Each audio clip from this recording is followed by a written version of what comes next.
কুত্তার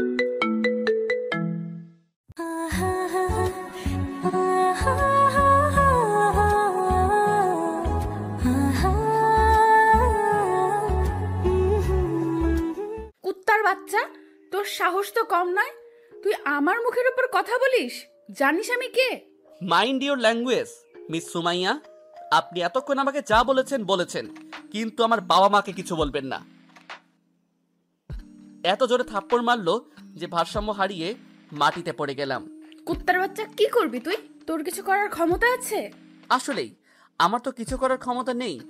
তখন কে জানি আমাকে হাত দিয়ে বলল, উঠো। দেখলাম একজন ছেলে, মুখে দাড়ি, গায়ে পাঞ্জাবি, চেহারাটাও অনেক সুন্দর। তখন আমি তার হাত ধরে উঠলাম।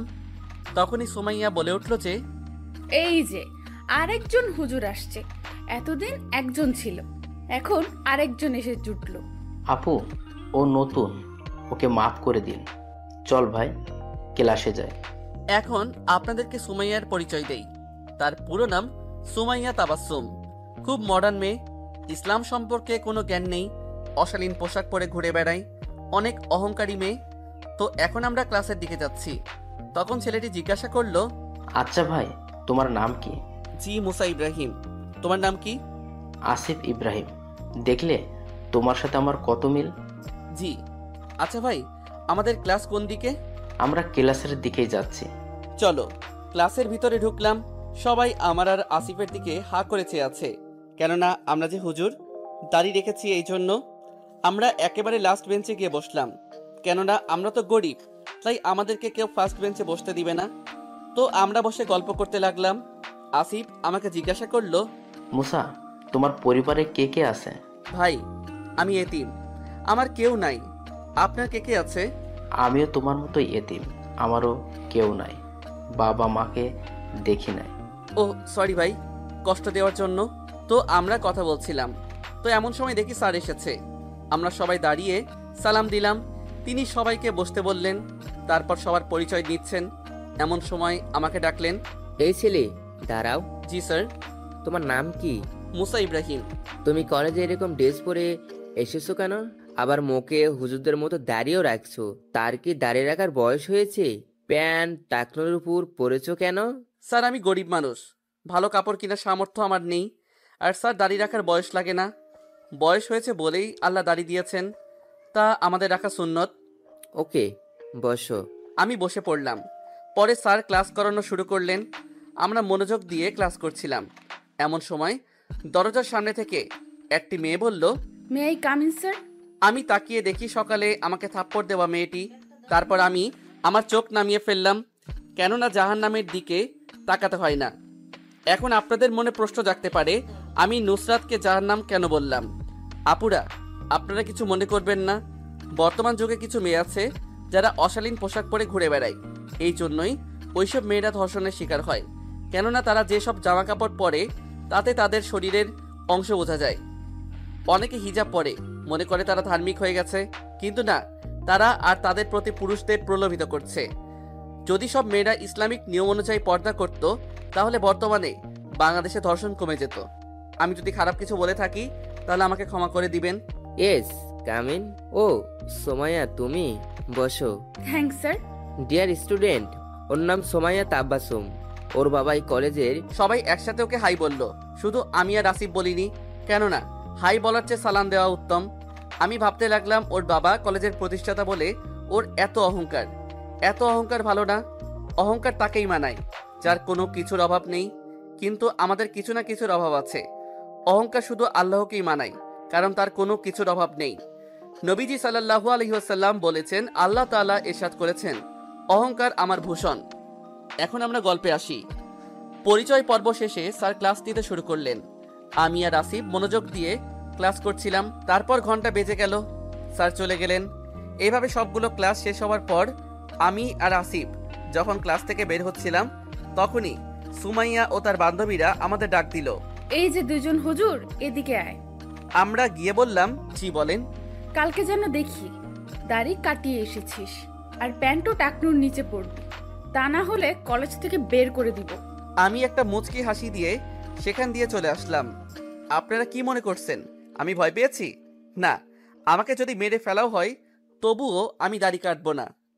তো আমি আর আসিফ রাস্তা দিয়ে হাঁটছিলাম। তখন আমি আসিফকে জিজ্ঞাসা করলাম, আসিফ হুম, বলো। তুই কি করিস? একটা দোকানে পার্ট টাইম জব করি, বিনিময়ে মাসে 8,000 টাকা দেয়। ভাই, আমাকে একটা চাকরির ব্যবস্থা করে দিতে পারবি? আগে দোকানে যাই, ম্যানেজারের সাথে কথা বলি। চল। তারপর আমি আর আসিফ দোকানে গেলাম। দোকানে গিয়ে আসিফ ম্যানেজারের সাথে কথা বলছে। আসসালামু আলাইকুম স্যার। ওয়ালাইকুম আসসালাম। আরে আসিফ যে, কেমন আছো তুমি? জি স্যার, ভালো। কিছু কথা ছিল। বলো। স্যার, এই যে আমার বন্ধু, ওর একটা চাকরির প্রয়োজন। স্যার, আমাদের দোকানে কি ওকে চাকরি দেওয়া যাবে? একজন লোক লাগবে। ওকে, তোমার বন্ধুকে চাকরি দিলাম। আমি মনে মনে আলহামদুলিল্লাহ বললাম, কেননা আল্লাহ যদি না চাইতেন তা না হলে আমি এই চাকরিটা পেতাম না। তারপর ম্যানেজারকে বললাম, ধন্যবাদ স্যার। আরে এতে ধন্যবাদ দেওয়ার কিছুই নেই। তুমি আসিফের বন্ধু, আমি জানি তুমি কখনোই আমাকে ঠকাবে না, সেই বিশ্বাস আমার আছে। কবে থেকে কাজ করবে সেটা বলো। স্যার, আজকে থেকেই করি। ওকে, তুমি আর আসিফ এখন থেকে কলেজ ছুটির পর কাজ করবে। জি স্যার। তারপর দোকান থেকে বের হয়ে আসিফকে জিজ্ঞাসা করলাম, আসিফ তুই থাকিস কই? দোস্ত, একটা বাসা ভাড়া করে থাকি, এখন থেকে তুইও থাকবি আমার সাথে। ও, আমিও একটা বাসা ভাড়া নিয়েছি, সেখানেই থাকি। ওকে ভাই, গেলাম। ভালো থাকিস।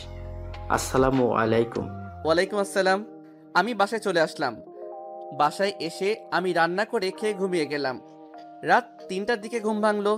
উঠে অজু করে তাহাজ্জুদে নামাজ পড়লাম। তারপর ফজরের আজান দেওয়ার পর মসজিদে চলে গেলাম। নামাজ পড়ে এসে আমি পড়তে বসলাম। তারপর নাস্তা বানিয়ে খেয়ে কলেজে চলে গেলাম। যাওয়ার পথে রাস্তা পার হতে গিয়ে কিসের সাথে জানি ধাক্কা খেলাম। তারপর আর কিছু মনে নেই। তারপর চোখ খুলে দেখি আমি একটা কেবিনে। তখনই কে জানি বলল, কেমন লাগছে বাবা তোমার? পাশে তাকিয়ে দেখি একজন মাঝবয়সী মহিলা বসে আছেন। আমি বললাম, আলহামদুলিল্লাহ, এখন ভালো আছি। এরপর উনি যা বললেন তা শুনে তো আমি অবাক। উনি বললেন যে, তুমি ওই দিন আমার গাড়ির সাথে ধাক্কা খাও, তারপর তুমি অজ্ঞান হয়ে যাও, তারপর তোমাকে হাসপাতালে নিয়ে আসি। আজকে 24 ঘন্টা পরে তোমার জ্ঞান ফিরলো। ধন্যবাদ আপনাকে আমাকে হাসপাতালে নিয়ে আসার জন্য। না বাবা, এতে ধন্যবাদ দেওয়ার কিছুই নেই, এটা আমার কর্তব্য। তো বাবা, তোমার পরিবারে কে কে আছে? আমি ওনার কথা শুনে আমার চোখ দিয়ে পানি পড়া শুরু করলো। বাবা, তুমি কাঁদছো কেন?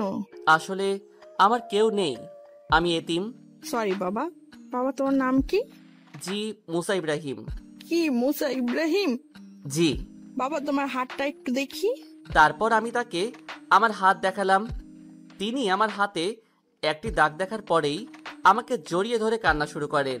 মুসা বাবা, তুই এতদিন কই ছিলি? তোকে কত খুঁজেছি আমরা। আন্টি, আপনি কান্না করছেন কেন? বাবা, আমিই তোর মা। কিন্তু আমার তো বাবা মা নেই, আমি তো এতিম। না বাবা, তুই আমাদের ছেলে। তোকে নিয়ে একদিন শপিং করতে গেছিলাম, তখন তোকে গাড়িতে রেখে গিয়েছিলাম। এসে দেখি তুই গাড়িতে নেই। তোর বাবা দেশের 10 জন বিজনেসম্যানদের মধ্যে একজন হয়, পুলিশ তোকে অনেক খুঁজে কিন্তু পায় না। আমি তার কথা শোনার পরে আমার চোখ দিয়ে পানি পড়তে লাগলো। সাথে সাথে আমি তাকে জড়িয়ে ধরে কাঁদতে লাগলাম। মনে মনে আল্লাহর কাছে শুকরিয়া আদায় করলাম আমাকে আমার পরিবারের কাছে ফিরিয়ে দেওয়ার জন্য। আসলেই মায়ের কোলের চেয়ে শ্রেষ্ঠ জায়গা কোথাও নেই। যার মা বাবা আছে তার আর কিছু লাগে না। তারা সব বিপদ থেকে আমাদের রক্ষা করে, আমাদের সব আবদার পূরণ করে। যাক, এখন গল্পে আসি। আম্মু আমাকে বলল, থাক বাবা, আর কাঁদে না। আম্মু এসে গেছে না, আর কাঁদে না। তোকে আর কোথাও যেতে দেব না। আম্মু জানো, আজকে আমি অনেক খুশি। আল্লাহর কাছে হাজারো ধন্যবাদ, আমি আমার পরিবারকে ফিরে পেয়েছি। আমার আর কিছু চাই না। আচ্ছা আম্মু, আমাকে কবে ছাড়বে হাসপাতাল থেকে? আজকেই ছেড়ে দিবি, যদি নাও ছাড়ে তাহলে তোকে জোর করে নিয়ে যাব। আমি আম্মুর কথা শুনে হাসতে লাগলাম। অনেকদিন পর নিজের ছেলেকে পেয়েছে তো, তাই এইরকম করছে। এরপর আম্মু ডাক্তারের সাথে কথা বলল। ডাক্তার বলল আমি সুস্থ, আমাকে নিয়ে যেতে পারবে। আমি তো অনেক খুশি। আমি বললাম, আম্মু আমার না অনেক ক্ষুধা লেগেছে। আমার বাবাটার ক্ষুধা লেগেছে, দাঁড়া তোকে খাইয়ে দিচ্ছি। এরপর আম্মু আমাকে খাইয়ে দিলেন। আসলেই আম্মু খাইয়ে দিলে খাবারের স্বাদ দ্বিগুণ হয়ে যায়। খাওয়া শেষে আমাকে হাসপাতাল থেকে রিলিজ করিয়ে নিয়ে একটি গাড়িতে বসালেন। তারপর বললেন, আজকে তোর বাবা তোকে দেখলে অনেক খুশি হবে। আচ্ছা আম্মু, আব্বুর নাম কি? আব্বু কি করে? তোর বাবার নাম দাউদ ইব্রাহিম, দেশের টপ 10 বিজনেসম্যানদের মধ্যে একজন। আমি তো আম্মুর কথা শুনে অবাক। দেশের নাম্বার 1 বিজনেসম্যান আমার বাবা? তারপর আমি আম্মুকে জিজ্ঞাসা করলাম, আচ্ছা আম্মু, আমাদের পরিবারে আর কে কে আছে? তোর 2 বোন আছে, আর ওদের সন্তানরা আরেকজন ছিল। কে ছিল আম্মু? তোর আরেক ভাই ছিল, তুই হারিয়ে যাওয়ার 3 বছর পর ও জন্ম নেয়, কিন্তু ওকেও আমরা হারিয়ে ফেলি। তোকে এবং ওকে হারানোর শোকে আমরা একেবারে ভেঙে পড়ি। আম্মুকে আমি বুকে জড়িয়ে বলি, কেঁদো না আম্মু, একদিন ওকেও আমরা খুঁজে পাবো। আজকে তোর বোনদের সারপ্রাইজ দিব, কিন্তু আগে চকলেট কিনতে হবে। কেন আম্মু? চকলেট কিনতে হবে কেন? তোর ভাগ্নিরা চকলেট পাগল, বাসা গেলেই তাদের জন্য চকলেট নেওয়া লাগে। আমি আম্মুর কথা শুনে হাসলাম। তারপর সামনে একটি দোকান থেকে চকলেট নিলাম। তারপর গাড়িতে উঠলাম। অনেকক্ষণ পরে গাড়ি একটি বাড়ির সামনে থামলো। সেটাকে বাড়ি বললে ভুল হবে, পুরা একটা রাজপ্রাসাদের মতো বাড়ি। আমি আম্মুকে জিজ্ঞাসা করলাম, আম্মু, এইটা আমাদের বাড়ি? হ্যাঁ বাবা, এইটাই আমাদের বাড়ি, চল ভিতরে যাই। তারপর আমি আর আম্মু ভিতরে গেলাম। ভিতরটা বাহির থেকে আরো সুন্দর, সব আল্লাহর নিয়ামত। আল্লাহ মানুষকে বুদ্ধি দিয়েছে, মানুষ সেই বুদ্ধিকে কাজে লাগিয়ে কত বিশাল বিশাল বিল্ডিং তৈরি করছে, মানুষের জীবনকে সুখময় করে তুলছে। এই জন্য আল্লাহর কাছে আমাদের খাঁটি মনে শুকরিয়া আদায় করা উচিত। যাক, এখন গল্পে আসি। আম্মু বাসার ভিতরে ঢুকেই আমার বোনদের ডাকতে লাগলেন, এই তামান্না, ঐশী, তোরা কোথায়? তোদের জন্য একটা সারপ্রাইজ আছে। তারপর উপরে তাকিয়ে দেখলাম যে 2 মেয়ে 2টা বাচ্চাকে কোলে নিয়ে নিচে নামছে। এসেই বলল, আম্মু, কি সারপ্রাইজ? তারপর আম্মু আমাকে দেখিয়ে বলল, এই যে, কে উনি? তোদের হারিয়ে যাওয়া ভাই মুসা ইব্রাহিম। কি, ও আমাদের মুসা? আমাদের ছেলে মুছা। এইটা শোনার পর সাথে সাথে তাবান্না, ঐশী আপু আমাকে জড়িয়ে ধরে কান্না শুরু করে দিল এবং বলতে লাগলো, ভাই, তুই এতদিন কই ছিলি ভাই আমার? তোকে আমরা অনেক খুঁজেছি ভাই, জানিস তোকে আমরা কত মিস করেছি। আমি তোমাদের অনেক মিস করেছি, আর তোকে কোথাও যেতে দিব না। এখন আপনাদের আমার পরিবারের পরিচয় দিয়ে দেই। আমার বাবা হলেন দেশের নাম্বার 1 বিজনেসম্যান দাউদ ইব্রাহিম। আমার মায়ের নাম আয়েশা বেগম, তিনি হলেন গৃহিণী। আমার বড় বোনের নাম তামান্না আহমেদ তাহিরা এবং আমার মেজ বোনের নাম ইসরাত জাহান ঐশী। তারা 2 জন এই বাড়িতেই থাকে। আর আমার দোলাভাইরা হলেন আর্মি অফিসার। আর আমার হারিয়ে যাওয়া ভাইয়ের নাম না হলে পরের পার্টে বলবো। এখন গল্পে আসা যাক। আমাকে জড়িয়ে ধরে কান্না করছে দেখে আমার ভাগ্নিরা জিজ্ঞাসা করলো, আম্মু, আম্মু, ওটাতে ইনি তোমার মামা মামুনি, ওটা আমাদের মামা। আসো মামনিরা, মামার কোলে আসো। বলতে দেরি, কিন্তু কোলে এসে 2 গালে 2টা পাপ্পি দিতে দেরি নাই। তারপর আমাকে জিজ্ঞাসা করলো, মাম্মা, মাম্মা, এতদিন কোথায় দিলে? আমার মামনিদের জন্য চকলেট আনতে গেছিলাম। তাহলে আমাদের চকলেট দাও। তারপর তাদের 2 জনকে চকলেট দিলাম।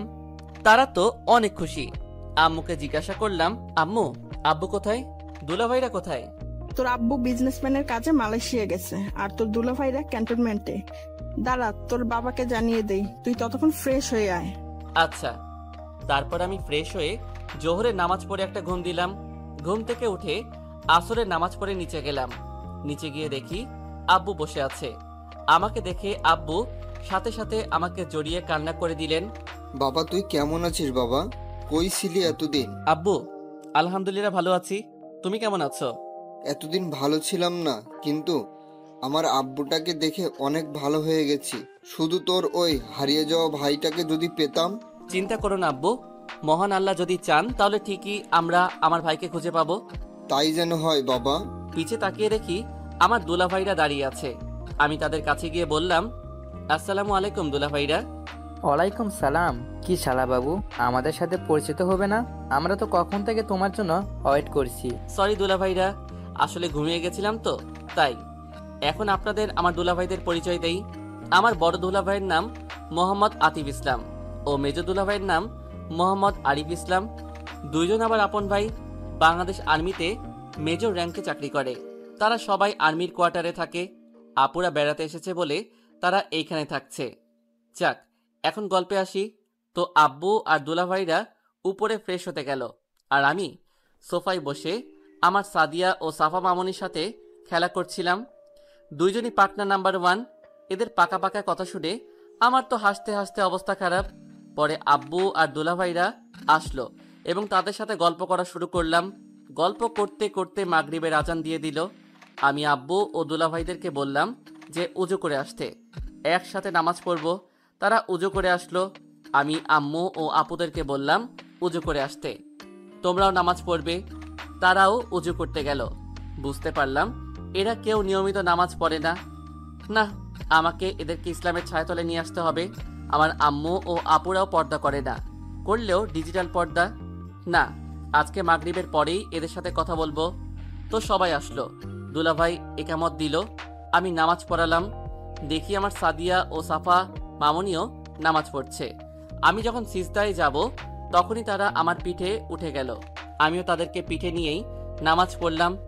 আমি এতে বিরক্ত হইনি, কারণ নবীজি সাল্লাল্লাহু আলাইহি ওয়াসাল্লামের প্রিয় দুই দৌহিত্র হাসান ও হুসাইন ও যখন নবীজি সাল্লাল্লাহু আলাইহি ওয়াসাল্লাম মসজিদে নববীতে নামাজ পড়তেন তখন তারা নবীজি সাল্লাল্লাহু আলাইহি ওয়াসাল্লামের পিঠে উঠে যেত। যতক্ষণ না পর্যন্ত তারা নবীজির পিঠ থেকে নামছে ততক্ষণ নবীজি সাল্লাল্লাহু আলাইহি ওয়াসাল্লাম সিজদায় থাকতেন। তখন তারা নেমে যেত, তখন নবীজি সাল্লাল্লাহু আলাইহি ওয়াসাল্লাম সিজদা থেকে উঠতেন। এখন গল্পে আসি। আমার নামাজ পড়ানো শেষ হলো। পরে আমার দুই মামনিকে পিঠ থেকে নামিয়ে কোলে নিলাম। পিছনে ফিরে তাকিয়ে দেখি সবার চোখে পানি।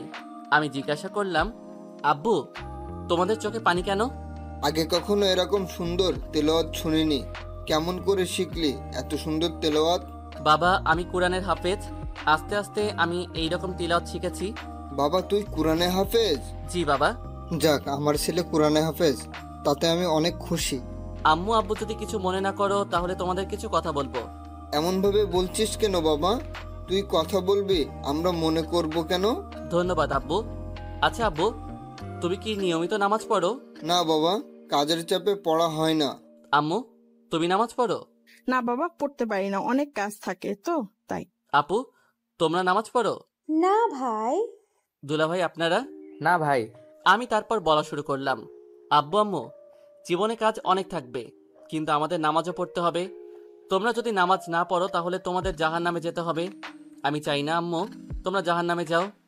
আমাদের কাজের ফাঁকে ফাঁকে নামাজ পড়তে হবে। এক ওয়াক্ত নামাজ না পড়ার জন্য আমাদের হাজার হাজার বছর জাহান্নামের আগুনে পড়তে হবে। আব্বু আম্মু, প্লিজ তোমরা এখন থেকে নামাজ পড়ো। বাবা, তুই ঠিকই বলেছিস, এখন থেকে আমরা 5 ওয়াক্ত নামাজ পড়ব। আব্বু, তুমি কি ঠিকমতো জাকাত দাও? না বাবা, দেই না। আব্বু, তোমার তো অনেক সম্পত্তি, তোমার জাকাতের পরিমাণও অনেক বেশি।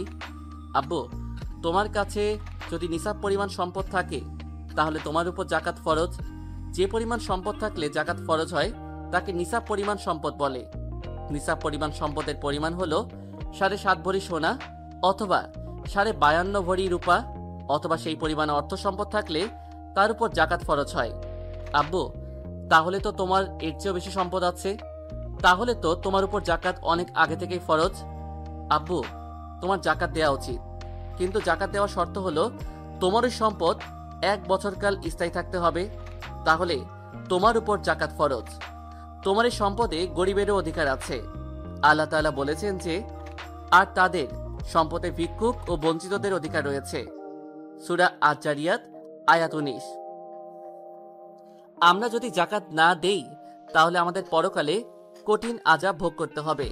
আল্লাহ তাআলা বলেছেন যে, হে ঈমানদারগণ, পণ্ডিত ও সংসার বিরাগীদের অনেকে লোকদের মালামাল অন্যায়ভাবে ভোগ করে চলেছে এবং আল্লাহর পথ থেকে লোকদেরকে নিবৃত রাখছে। আর যারা স্বর্ণ ও রূপা জমা করে রাখে এবং তা ব্যয় করে না আল্লাহর পথে, তাদের কঠোর আযাবের সুসংবাদ শুনিয়ে দিন। বাবা, তুই আমাদের চোখ খুলে দিয়েছিস। এতদিন আমরা ভুল পথে ছিলাম, তুই আমাদেরকে সঠিক পথ দেখিয়ে দিলি। তোর মতো এক সন্তানের বাবা হয়ে আমি গর্বিত। না বাবা, আমি তোমাদের পথ দেখাইনি, আমার পরওয়ারদিগার আমার মাধ্যমে তোমাদের হেদায়েতের পথ দেখিয়েছেন।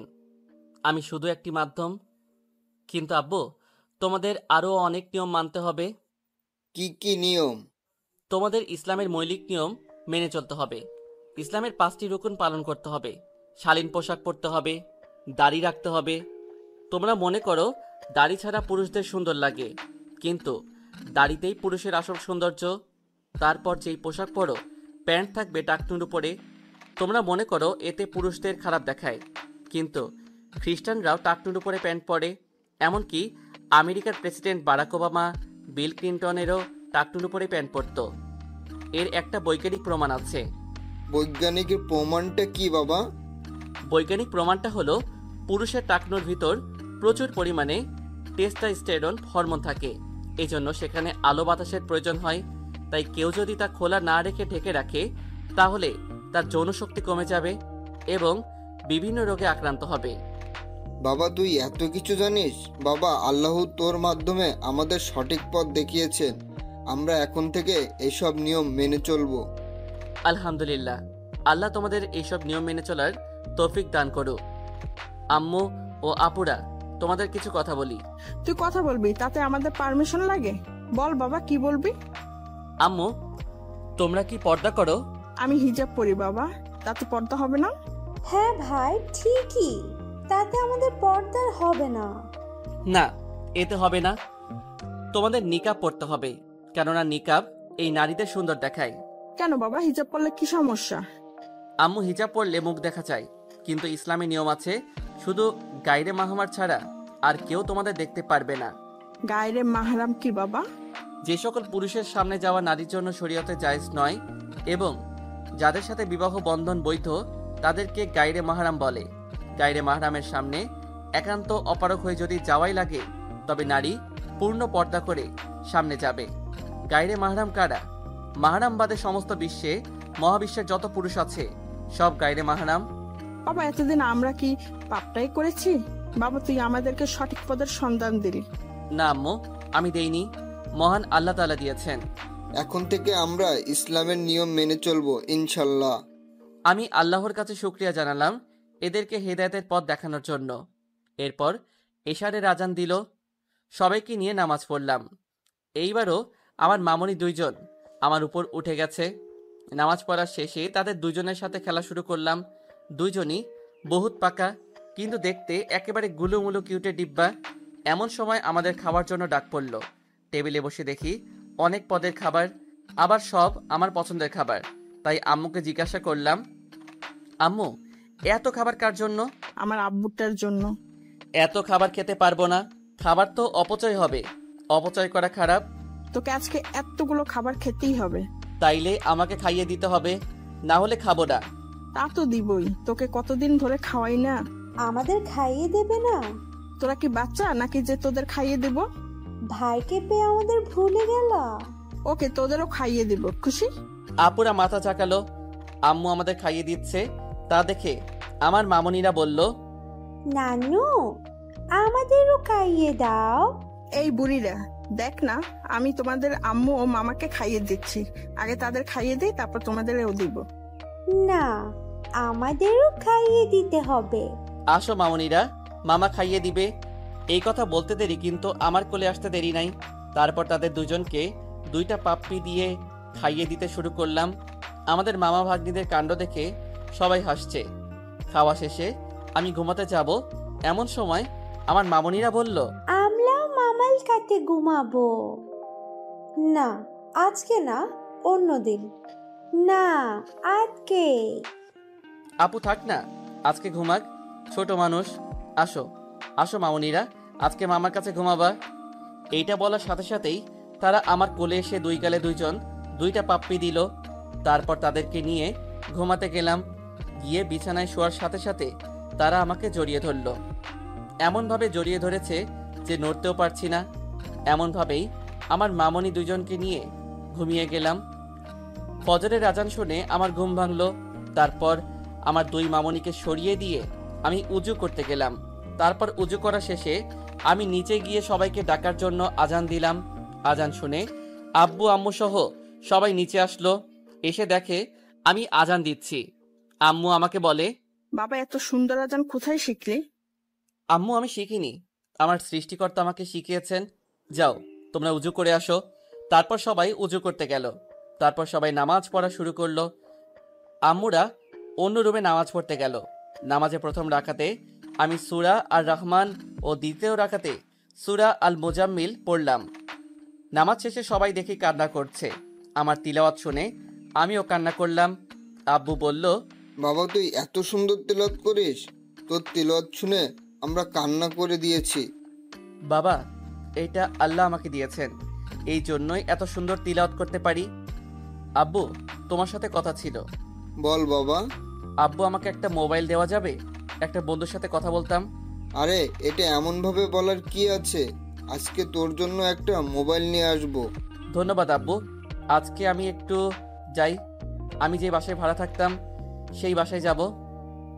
আমার বই খাতাগুলো আনতে হবে। ওকে বাবা, যাস, আমার গাড়িটা নিয়ে যাস। না বাবা, আমার গাড়ি লাগবে না, এত কিছু আনবো না। আচ্ছা তুই যা বুঝিস বাবা। তারপর আমি রুমে গিয়ে রেডি হয়ে আমার আগের বাসায় গেলাম। গিয়ে সব কিছু নিয়ে আসলাম। বাড়িতে এসে সেগুলো আমার রুমে রাখলাম। তারপর আম্মুর কাছে গিয়ে আম্মুর মোবাইল দিয়ে আসিফকে ফোন দিলাম। আমি বললাম, আসসালামু আলাইকুম। ওয়ালাইকুম আসসালাম। কে বলছেন? আমি মুসা ইব্রাহিম। আরে দোস্ত, তুই কোথায়? 2 দিন কলেজেও গেলি না, কাজেও গেলি না, কি হয়েছে তোর? আরে শোন, এত প্রশ্ন করিস কেন? বল। তারপর এখন পর্যন্ত যা যা ঘটেছে তা ওকে বললাম। এটা শুনে তো ও অবাক। ও বলল, আলহামদুলিল্লাহ দোস্ত, আল্লাহ তোর ইচ্ছা কবুল করেছে। জাজাকুল্লাহ খাইরান। আজকে কলেজে আসবি? তুই আসবি।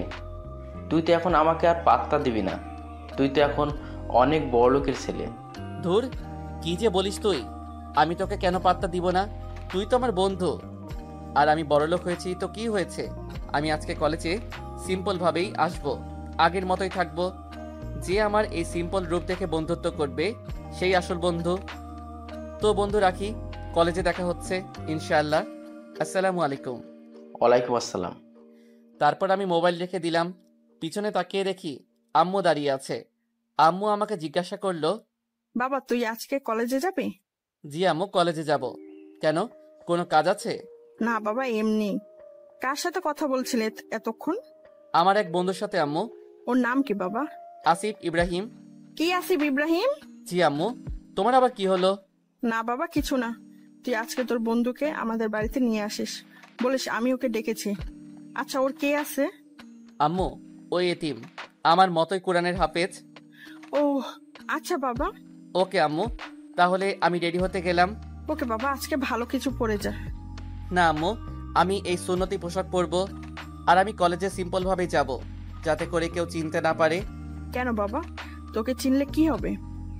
আম্মু, আমি আমার বাবার পরিচয়ে পরিচিত হতে চাই না, আমি নিজের পরিচয়ে পরিচিত হতে চাই। তোর যদি কিছু হয় বাবা, 2 জন বডিগার্ড তুই নিয়ে যা। না আম্মু, আল্লাহ থাকতে আমার ইনশাল্লাহ কিছুই হবে না।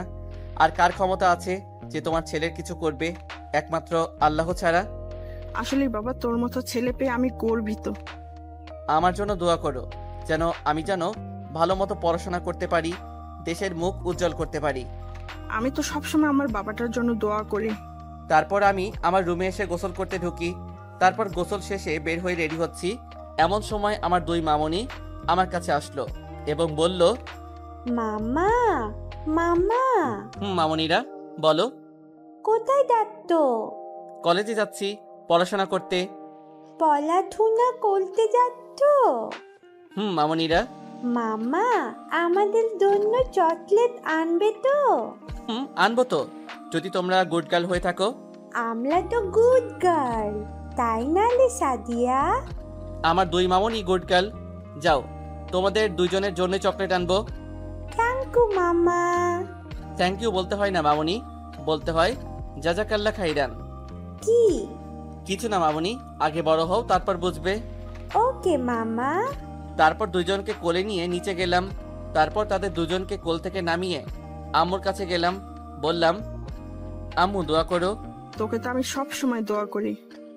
আসি আম্মু, আসসালামু আলাইকুম। ওয়ালাইকুম আসসালাম বাবা, সাবধানে যাস।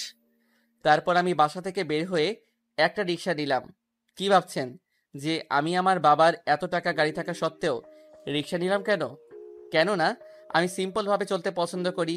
আর আপনারা ভাববেন আমি শার্ট প্যান্ট পরলাম না কেন? পরবো, কিন্তু এখন না। এখন এই সিম্পলভাবেই চলবো। তো আপনাদের সাথে কথা বলতে বলতে কলেজে চলে এলাম। দেখি আসিফ দাঁড়িয়ে আছে, মনে হয় আমার জন্য ওয়েট করছিল। আমি ওর কাছে গিয়ে বললাম, আসসালামু আলাইকুম দোস্ত। ওয়ালাইকুম আসসালাম। কেমন আছিস দোস্ত? আলহামদুলিল্লাহ ভালো আছি, তুই কেমন আছিস? আলহামদুলিল্লাহ ভালো।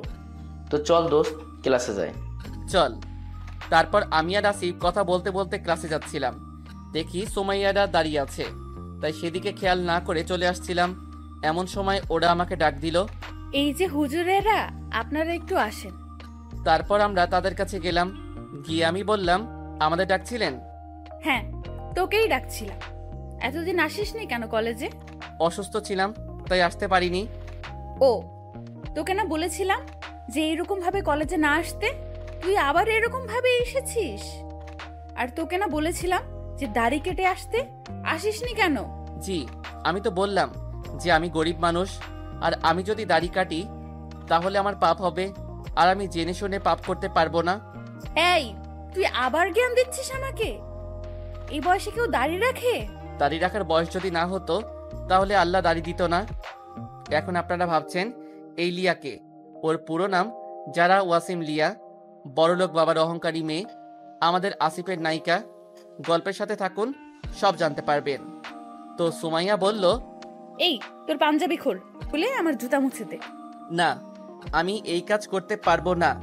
আমি একমাত্র আল্লাহ ছাড়া কারো কাছে মাথা নত করতে পারবো না। কি বললি তুই? পারবি না? কে পারতেই হবে। আয়, আমাদের জুতা মুছে দে, না হলে তোকে কলেজ থেকে বের করে দিব। আপনি আমাকে মেরে ফেললেও আমি আপনার জুতা মুছবো না। এইবার এত জোরে থাপ্পড় মারলো যে আমি মাটিতে পড়ে গেলাম। আসিফ আমাকে উঠিয়ে ওদেরকে বলল, ওকে মাফ করে দেন, ও বুঝতে পারে নাই। তারপর আমি আর আসিফ একসাথে ক্লাসে যাচ্ছিলাম। তো আসিফ বলল, দোস্ত, তুই তো অনেক বড় লোক, তোর বাবার তো অনেক ক্ষমতা, তুই ওদেরকে ছেড়ে দিলি? হ্যাঁ দোস্ত, আমি ওদের মাফ করে দিয়েছি। ওরা এখন অবুঝ, একদিন ঠিকই বুঝবে। আর ক্ষমা করলে তো আল্লাহ তাআলা খুশি হন। আমাদের নবী সাল্লাল্লাহু আলাইহি ওয়াসাল্লাম ও মক্কা বিজয়ের সময় সবাইকে ক্ষমা করে দিয়েছেন। চাইলেই তিনি তাদের উপর প্রতিশোধ দিতে পারতেন, কিন্তু নেননি। দোস্ত, তুই ঠিক বলছিস। আমাদের সবাইকে নবীজি সাল্লাল্লাহু আলাইহি সাল্লামের আদর্শ মেনে চলা উচিত। চল ক্লাসে যাই। তারপর আমি আর আসিফ ক্লাসে গেলাম। তারপর একটা একটা করে ক্লাস শেষ হলো। আমি আর আসিফ ক্লাস থেকে বের হচ্ছিলাম, তখন আমি বললাম, আসিফ, তোকে আম্মু যেতে বলেছে, তোকে বলে দেখবে। ওর বেটা, তুই হলি বড় লোক, তোর বাড়িতে আমি গিয়ে কি করব? চুপ, তুই আমার বন্ধু, নিজেকে গরিব ভাববি না কখনো। কিন্তু আমার তো দোকানে যেতে হবে। পরে যাস, এবার চল। চল। তারপর আমি আর আসিফ আমাদের বাড়ির উদ্দেশ্যে হাঁটতে লাগলাম। তারপর বাড়িতে এসে পৌঁছালাম। বাড়িতে ঢুকে দেখি 3 জন বোরখা পরা মহিলা দাঁড়িয়ে আছে, আবার 2টা পিচ্চি বাচ্চাও বোরখা পরে দাঁড়িয়ে আছে। তো আমি তাদেরকে সালাম দিলাম, তারাও দিল। দেখি তারা মুচকি মুচকি হাসছে। তো আমি জিজ্ঞাসা করলাম, আপনারা কে? তারপর তারা নিজেদের মুখের নিকাব সরালো। আমি দেখে তো পুরা অবাক। এরা আর কেউ না, এরা আমার আম্মু ও আপুরা। তখন আমি বললাম, আম্মু আপু তোমরা? হ্যাঁ, তোমরা কখন এসব কিনলে? তুই যখন কলেজে গিয়েছিলি তখন আমি আর তোর আপুরা মার্কেটে গেছিলাম, তখন এসব কিনে আনলাম। আমি তো অনেক খুশি। আমি আল্লাহর কাছে শুকরিয়া জানালাম। তারপর আমি আম্মুকে জিজ্ঞাসা করলাম, আম্মু, এই পিচ্চিগুলা কে? এরা তো সাদিয়া ও সাফা। কি, এরা আমার মামুনি? তারপর তাদের কাছে গেলাম, গিয়ে ওদেরকে কোলে নিলাম। ওরা আমার 2 গালে 2টা পাপ্পি দিয়ে বলল, মামা, আমাদের কেমন লাগছে? একেবারে পরীর মতো। তারপর আমি তাদেরকে কোল থেকে নামিয়ে দিয়ে আসিফের কাছে গেলাম। এতক্ষণ আসিফের কথা ভুলে গেছিলাম। আমি আসিফকে আম্মুর কাছে নিয়ে এসে বললাম, আম্মু, ও আমার বন্ধু আসিফ। বাবা, তুমি আসিফ ইব্রাহিম? জি আন্টি। আচ্ছা বাবা, তোমার কি বাম হাতে কি একটা দাগ আছে? জি আন্টি, এইটা আমার জন্ম দাগ। দেখি একটু। তারপর আসিফ আম্মুকে ওই দাগটা দেখালো। ওইটা দেখার পর আম্মু আসিফকে জড়িয়ে ধরে কান্না শুরু করলো। তারপর আম্মু আব্বুকে ডাকা শুরু করলো। আব্বু এসে বলল, কি হয়েছে, ডাকছো কেন? আমাদের আসিফকে পেয়ে গেছি, এই যে আমাদের আসিফ। ও আমাদের আসিফ? হ্যাঁ, ও আমাদের আসিফ, ওর বাম হাতে জন্মদাগ আছে। এইটা শোনার পর আব্বু আসিফকে জড়িয়ে ধরলো। তখন আসিফ বলল, কিন্তু আন্টি, আমি তো এতিম। বাবা তুই এতিম না। তারপর আম্মু আসিফকে বলল কিভাবে সে হারিয়ে গেল, আর এটাও বলল যে আমি ওর আরেক ভাই। তখন ও আমাকে সে জড়িয়ে ধরল এবং বলল, ভাই, আজকে আমি অনেক খুশি। আমার পরিবারকে আমি পেয়ে গেছি, সাথে আমার ভাইকেও। ভাই, আল্লাহ আমাদের দোয়া কবুল করেছেন। হুম। তারপর সবাই ওকে নিয়ে পাগল হয়ে গেল। তখন আমি আসিফকে বললাম, আসিফ, তুই যেই দোকানে কাজ করতি, আজকে চল সেই দোকানে যাই। কেন ভাই? কেন আবার? বলে আসবো যে আমরা আর দোকানে কাজ করব না, আর তোর আগের বাসার জিনিসপত্র সব নিয়ে আসবো। চল। তারপর আমি আর আসিফ গেলাম আমাদের ওই দোকানে যেখানে আমরা কাজ করতাম। সেখানে গিয়ে তাকে সব কথা খুলে বললাম। তিনি এই কথা শুনে অনেক খুশি হলেন। আসলে লোকটা অনেক ভালো, তা না হলে আমাকে কি চাকরি দিত? তারপর সেখান থেকে আসিফের আগের বাসায় গিয়ে ওর সব জিনিসপত্র নিয়ে আসলাম। আসার সময় আমার দুই মামনির জন্য চকলেট নিয়ে নিলাম, তা না হলে তো গাল ফুলিয়ে সারাদিন বসে থাকবে। তারপর বাসায় এসে দুজনকে চকলেট দিলাম, দিয়ে দুজন উপরে গেলাম ফ্রেশ হতে। ও ওর রুমে গেল, আমি আমার রুমে আসলাম। তারপর ফ্রেশ হয়ে নামাজ পড়ে নিচে গেলাম, গিয়ে দেখি আসিফ, সাদিয়া ও সাফার সাথে দুষ্টামি করছে। সেখানে গিয়ে আমিও যোগ দিলাম। তারপর আম্মু আমাদের খেতে ডাকলো। খাওয়া শেষে রুমে চলে আসলাম। এসে দেখি মামনি দুইজন আমার কাছে আসছে। আমি জিজ্ঞাসা করলাম, কি মামনিরা, এখানে কেন? ঘুমাবে না তোমরা? আমরা আজকেও তোমার কাছে ঘুমাবো। তোমাদের আম্মু যদি তোমাদের বকা দেয়? না, দিবে না, আমরা ঘুমাবোই। ওকে, আসো। তারপর দুইজন আমার কোলে এসে ঘুমিয়ে গেল। এমনি কিউটে ডিব্বা, তারপর ঘুমালে এই দুজনকে আরো কিউট লাগে। তারপর আমিও ঘুমিয়ে গেলাম। রাত 3টায় ঘুম ভাঙলো। উঠে অজু করে এসে সবাইকে ডাকতে গেলাম। বের হয়ে দেখি আসিফও রুম থেকে বের হয়েছে। আমি জিজ্ঞাসা করলাম, কিরে, ঘুম ভাঙলো? তাহাজ্জুদ পড়ব। আগে সবাইকে ডেকে নেই। চল। তারপর আমি আর আসিফ সবাইকে ডাকতে গেলাম। সবাইকে উঠিয়ে আমরা দুইজন নিচে আসলাম। তারপর সবাই উজু করে তাহাজ্জুদের নামাজ পড়ে নিচে আসলো। তারপর ফজরের আজান দেওয়ার পরে ফজরের নামাজ পড়া শেষ করলাম। নামাজ শেষে সবাই যার যার রুমে গিয়ে ঘুমিয়ে পড়ল। আমিও আমার রুমে গিয়ে ঘুমিয়ে গেলাম। সকাল 7টার দিকে উঠে একটু পড়লাম। তারপর নাস্তা করে আমি আর আসিফ কলেজে চলে গেলাম। এইভাবেই আমাদের দিন যাচ্ছে। প্রতিদিনই সুমাইয়া ও তার বান্ধবীরা আমাকে অপমান করে, কিন্তু আমি কিছু বলি না। কেননা কষ্ট যেহেতু আছে, সুখও আছে। আর আল্লাহ তাআলা বলেছেন, অর্থ কষ্টের সাথে স্বস্তি রয়েছে, নিশ্চয়ই কষ্টের সাথে স্বস্তি রয়েছে। তাই সেই সুখের জন্যই আমি অপেক্ষা করছি। কিন্তু আল্লাহ যে সেই সুখ আমাকে এত তাড়াতাড়ি দেখা যাবে, সেইটা আমি ভাবতে পারিনি। আল্লাহ চাইলে সবই পারেন। তো একদিন আমি আর আসিফ কলেজ থেকে হেঁটে বাড়ি ফিরছিলাম। তখন আমরা শুনতে পাই কারা যেন চিৎকার করছে, যেন দুইজন মেয়ে চিৎকার করছে। তারপর আমরা দুইজন ওই জায়গার কাছে গেলাম।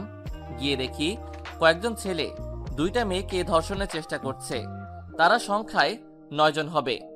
আমার এটা দেখে মাথা গরম হয়ে গেল। তাও আমি মাথা ঠান্ডা রেখে বললাম, ভাই, ওনাদেরকে ছেড়ে দিন।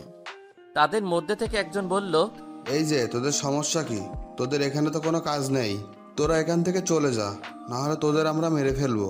আপনারা এখানে দুইজন মেয়েকে ধর্ষণ করবেন আর আমরা কিছু বলবো না, তা তো হতে পারে না। কি করবি রে তোরা? কোত বেশি কথা না বলে ভাগ এখান থেকে, না হলে তোরা দুইজনও বেঁচে ফিরতে পারবি না। এইবার আমার আর আসিফের মাথা অনেক গরম হয়ে গেছে। এতক্ষণ আমাদের যা বলছিল কিছু বলিনি, কিন্তু এইবার ওরা আমার বাবা মাকে নিয়ে কথা বলছে। এইবার আমি বললাম, আর কিছু না ভেবে বললাম, শেষবারের মতো বলছি, ছেড়ে দে এনাদেরকে। না গেলে কি করবি? এই যা, এদেরকে ধর। তারপর 4 জন লোক আমাকে আর আসিফকে ধরতে আসলো। এসে আমাদেরকে ধরতে যাবে, সাথে সাথে আমি একজনের তলপেটে একটা ঘুষি মারলাম। সে মাটিতে পড়ে গেল। আমার এইরকম মাইর দেখে অন্যরাও মারতে আসলো। আমি পাশে থাকা একটি লাঠি নিয়ে ওদেরকে মারতে লাগলাম। আমরা দুইজন মারতে মারতে ওই 4 জনকে আধমরা করে ফেলেছি। তারপর দেখি যারা মেয়ে দুটিকে ধর্ষণ করছিল তারা আমাদের দিকে চাকু নিয়ে আসতে লাগলো। আমিও কিছু না ভেবে তাদের সাথেও মারামারি করলাম। এক পর্যায়ে আমার হাতে চাকু লেগে হাত কেটে যায়, তাও মারতে থাকি সবাইকে আমরা দুইজন। তারপর যখন মারা শেষ হলো তখন দেখি সবাই আধমরা হয়ে আছে। তারপর পিছনে ঘুরে যখন মেয়ে দুইজনের দিকে তাকালাম তখন আমার চোখ কপালে যাওয়ার মতো অবস্থা। আরে এরা দুইজন তো সুমাইয়া ও লিয়া। আরে এরা এখানে কেমন করে? এদের এমন অবস্থা হলো কিভাবে? তারপর নিচের দিকে তাকিয়ে আমরা নিজেদের পাঞ্জাবি খুলে তাদেরকে দিলাম জড়িয়ে নেওয়ার জন্য। তারপর তারা পাঞ্জাবি জড়িয়ে নিল। তারপর বাইরে এসে দেখি তাদের গাড়ি রাখা আছে। আমি বললাম গাড়িতে উঠতে, তারা কিছু না বলে গাড়িতে উঠল। তারপর আমি গাড়ি চালিয়ে তাদেরকে তাদের বাড়ি পৌঁছিয়ে দিলাম। তারা আমাকে বাসার রাস্তা বলে দিচ্ছিল। তারপর তাদেরকে বাসায় পৌঁছিয়ে দিয়ে গাড়ি তাদের ওইখানে পার্কিং করে আমরা আমাদের বাড়িতে আসতে লাগলাম। তারপর বাড়িতে এসে দেখি আম্মু আব্বুরা সবাই বসে আছে। আমরা এসেছি দেখে আম্মু তাড়াতাড়ি আমাদের কাছে এসে জিজ্ঞাসা করলো, বাবা তোদের আসতে এত দেরি হলো কেন? তোদের কিছু হয়নি তো? এ কি বাবা, তোর হাত থেকে রক্ত পড়ছে কেন? আম্মু আমরা ঠিক আছি, আমাদের কিছু হয়নি। আম্মু আমাদের কিছু হয়নি, আমরা ঠিক আছি। ঠিক আছিস? হাত থেকে রক্ত পড়ছে, ওনারা বলছে ঠিক আছে। আরে কিছু হয়নি তো, আগে শোনো কি হয়েছে। তারপর আমি সবাইকে সবকিছু বললাম। তারা সবকিছু শুনে অনেক খুশি হলো। আম্মু বলল, অনেক ভালো কাজ করছিস তোরা, তোদের উপর আমার অনেক খুশি। বাবা, তোদের মতো দুজন ছেলে পেয়ে আমি গর্বিত। দেখতে হবে না ভাইটা কাদের? এমন সময় আমার দুই মামনি বলে উঠল, তোমাদের ভাই না, ওলা আমাদের মামা। তাদের কথা শুনে আমি হাসি থামিয়ে রাখতে পারছিলাম না। তারপর আমি বললাম, আমরা তো তোমাদেরই মামা। আমরা তোমাদের মামা, ঠিক আছে। তারপর ওরা এসে আমাদের পাপ্পি দিল। তারপর আমি আম্মুকে বললাম, আম্মু আমরা উপরে গেলাম ফ্রেশ হতে। আচ্ছা বাবা যা। তারপর আমি আর আসিফ যার যার রুমে গেলাম। তারপর ফ্রেশ হয়ে হাতে ব্যান্ডেজ করলাম। তারপর জোহরে নামাজ পড়লাম। নামাজ পড়ে নিচে গেলাম খেতে। খাবার খেয়ে রুমে এসে একটা ঘুম দিলাম। বিকেলবেলা আসরের সময় উঠে নামাজ পড়ে নিচে গেলাম। দেখি সবাই নামাজ পড়ে বসে আছে। তারপর তাদের কাছে গেলাম। আম্মুকে জিজ্ঞাসা করলাম, আম্মু দুলাভাইরা আসেনি? আর একটু পরেই এসে পড়বে। ও আচ্ছা। তারপর আমি আর আসিফ আমার দুই মামনির সাথে খেলতে লাগলাম। আর ওরা দুইজন তো এক একটা যেই পাকনা পাকনা কথা বলে তা শুনে হাসি আর থামিয়ে রাখা যায় না। কিছুক্ষণ পরে দুলাভাইরা আসলেন। তারপর তারা ফ্রেশ হতে গেলেন। ফ্রেশ হয়ে এসে আমরা সবাই মাগরিবের নামাজ পড়লাম। নামাজ পড়ে আমি আর আসিফ পড়তে বসলাম। পড়তে পড়তে এশারের আজান দিয়ে দিল। তারপর নামাজ পড়ে আবার পড়তে বসলাম। রাত 10টা পর্যন্ত পড়ে নিচে গেলাম খাবার খেতে। ও আপনাদের তো বলাই হয়নি, আমার পরিবারের লোকেরা এখন ইসলামের সব বিধিবিধান মেনে চলে। আব্বু আম্মু সবাই নিয়মিত 5 ওয়াক্ত নামাজ পড়ে। এখন আব্বু দুলাভাইরা ঠিক মতো জাকাতও দেয়। অবিশ্বাস্য হলেও সত্য যে এখন আব্বুর সম্পদের পরিমাণ আগের চেয়ে অনেক বেড়ে গেছে। জাকাত দিলে যে সম্পদ বাড়ে এটা তো মহান আল্লাহ তাআলা বলেছেন। তাই তো আমাদের সবাই যারা যারা জাকাত দিতে সক্ষম তারা যেন সঠিক সময় জাকাত দিয়ে দেয়। এতে আল্লাহ তাআলা অনেক খুশি হন। যাক, এখন আসল কথায় আসি। খাবার টেবিলে গিয়ে দেখি সবাই বসে আছে। তো আমি আর আসিফ খেতে বসলাম। তো আব্বু বললেন যে তোমাদেরকে একটা সুখবর দেওয়ার আছে। কি খবর? আমি আর জামাই মিলে ঠিক করেছি যে আমরা এই বছরে হজে যাব। সেই জন্য সব কাজ আমরা করে এসেছি। আলহামদুলিল্লাহ, অনেক খুশি হয়েছি আমি। আমরাও। আব্বু যা বললো আমি তো তা শুনে অনেক খুশি লাগছে। দুনিয়া সব খুশি এখন আমার কাছেই। খুশি লাগবে না? কোনোদিনও ওই জায়গায় যাই তো তাই। তাও আমি আর আসিফ কানে কানে একটা কথা বললাম, কিন্তু আব্বু আমি আর আসিফ তো যেতে পারবো না, আমাদের পরীক্ষা আছে। কিন্তু আমি তো তোমাদের রেজিস্ট্রেশন করে ফেলেছি। কিন্তু আব্বু আমরা সত্যি সত্যি যেতে পারবো না, তোমাদের ফ্লাইট তখন আমাদের পরীক্ষা থাকবে। তাহলে আমিও যাব না, আমার ছেলেরা না গেলে আমিও যাব না। আমরাও যাব না। এই রে, কি থেকে কি হয়ে গেল? তারপর আমি বললাম, আরে আমাদের যাওয়ার সাথে তোমাদের যাওয়ার সম্পর্ক কি আছে? তোরা দুইজন না গেলে আমিও যাব না। আমি আর আসিফ তারপর অনেক বোঝালাম। অনেকক্ষণ পরে আম্মু বুঝলো। যাক, বোঝানো গেল তাই ভালো। এখন আপনাদের প্রশ্ন থাকতে পারে আমি আর আসিফ কি কানাকানি করলাম। আমরা একটা প্ল্যান করেছি। আমরা যে যাব না তা না, আমরাও যাব, কিন্তু যাব হজ্জের 10 দিন আগে। এইটা সারপ্রাইজ। কিন্তু আমরা সারপ্রাইজ দিতে গিয়ে যে মিথ্যা বলেছি তা নয়, আমাদের সত্যি পরীক্ষা আছে। কিন্তু আম্মুরা ফ্লাইটের পরপরই আমাদের পরীক্ষা শেষ, তাই আমরা কোনো মিথ্যা বলিনি। তারপর খাওয়া শেষে আম্মু আর আপুরা মন খারাপ করে ঘরে চলে গেল। মন খারাপ তো করবেই। তারপর আমরা যখন উঠতে যাব তখন আব্বু জিজ্ঞাসা করলো, বাবা তোরা না গেলে তো আমরা কেউ যাব না। আমি রেজিস্ট্রেশন ক্যান্সেল করে দিই, তোদের ছাড়া ভালো লাগবে না। তারপর আমি আর আসিফ সব বললাম। তা শুনে তারা সবাই হাসতে লাগলো। তারপর আব্বু বলল, তোদের বুদ্ধি আছে, কেমন করে ভাবলি এসব? আল্লাহ বুদ্ধি দিয়েছেন তাই ভাবতে পারছি। ওকে, তোদের কথা মতোই আমরা কাজ করব। জাজাকুল্লাহ খাইরান আব্বু। তারপর আমি আর আসিফ যার যার রুমে চলে গেলাম। আমি তো অনেক খুশি যে আমি হজে যেতে পারবো। আল্লাহ তাআলা তো বলেছেন, এতে রয়েছে মোকামে ইব্রাহিমের মতো প্রকৃষ্ট নিদর্শন। আর যে লোক এর ভিতরে প্রবেশ করেছে সে নিরাপত্তা লাভ করেছে। আর এ ঘরের হজ করা হলো মানুষের উপর আল্লাহর প্রাপ্য। যেই লোকের সামর্থ্য রয়েছে এই পর্যন্ত পৌঁছার, আর যেই লোক তা মানে না, আল্লাহ সারা বিশ্বের কোনো কিছুরই পরোয়া করেন না। কিন্তু আমরা যে আব্বুর টাকায় যাব তা না, আমরা নিজেদের টাকায় যাব। কেমন করে? আমরা এখন আব্বুর কোম্পানিতে চাকরি করি। আমাদের যেই বেতন সেই টাকা জমিয়েছি, তারপর সেই টাকা দিয়ে যাব। যাক, অনেক কথা বলে ফেললাম, এখন আসল কথায় আসি। তারপর এসব ভাবতে ভাবতে আমি ঘুমিয়ে গেলাম। আর এদিকে সুমাইয়া ভাবছে আমরা কত খারাপ ব্যবহার করলাম ওদের সাথে। ওরা চাইলে তো আমাদের না বাঁচিয়ে চলেও যেতে পারতো। আর আমরা কিনা, ও তো কোনো দিক দিয়ে খারাপ না, খ্যাত না, ওর চেহারাটা তো কত সুন্দর। আমরা কিনা ওদের সাথে খারাপ ব্যবহার করলাম। না, কালকে আমি আর লিয়া ওদের দুইজনের কাছে ক্ষমা চাবো, যে করেই হোক। এসব ভাবতে ভাবতে লিয়া ঘুমিয়ে গেল। পরদিন সুমাইয়া কলেজে গিয়ে দেখে লিয়া বসে আছে। তারপর সেখানে গিয়ে জিজ্ঞাসা করে, লিয়া, এই লিয়া। কে? ও তুই? কি ভাবছিস রে তুই? আমরা কত খারাপ ব্যবহার করলাম ওদের সাথে, আর কি না ওরাই আমাদের বাঁচাল। ওরাও তো পুরুষ, আর আমাদের যারা রেপ করছিল তারাও পুরুষ। ওদের মতো পুরুষদের দেখলে পুরুষদের উপর বিশ্বাস উঠে যায়, আবার মুসা আর আসিফের মতো পুরুষদের দেখলে বিশ্বাস আরো জন্ম নেয়। ঠিক বলেছিস। আজকে যে করেই হোক ক্ষমা চাবো ওদের কাছে। আমিও যাব। এদিকে আমি আমার প্রতিদিনের রুটিন অনুযায়ী তাহাজ্জুদ নামাজ পড়ার পর পড়তে বসলাম। তারপর পড়া শেষে নাস্তা করে দুইজন কলেজে গেলাম। যাওয়ার আগে দেখি আম্মু আর আপুদের মন খারাপ, কিন্তু এমন সারপ্রাইজ দিব যে এই জন্য কিছু বলতে পারছি না। আমারও খারাপ লাগছে। তারপর আমি আর কলেজে গেলাম। গেট দিয়ে ঢোকার সময় আমাদের সামনে সুমাইয়া ও লিয়া এসে দাঁড়ালো। তারপর আমি বললাম, আজকেও আমাদেরকে অপমান করবেন? তারপর সুমাইয়া আর লিয়া আমাদের দুইজনকে যা বলল তা শুনে আমার দুই কান বিশ্বাস করতে পারছি না।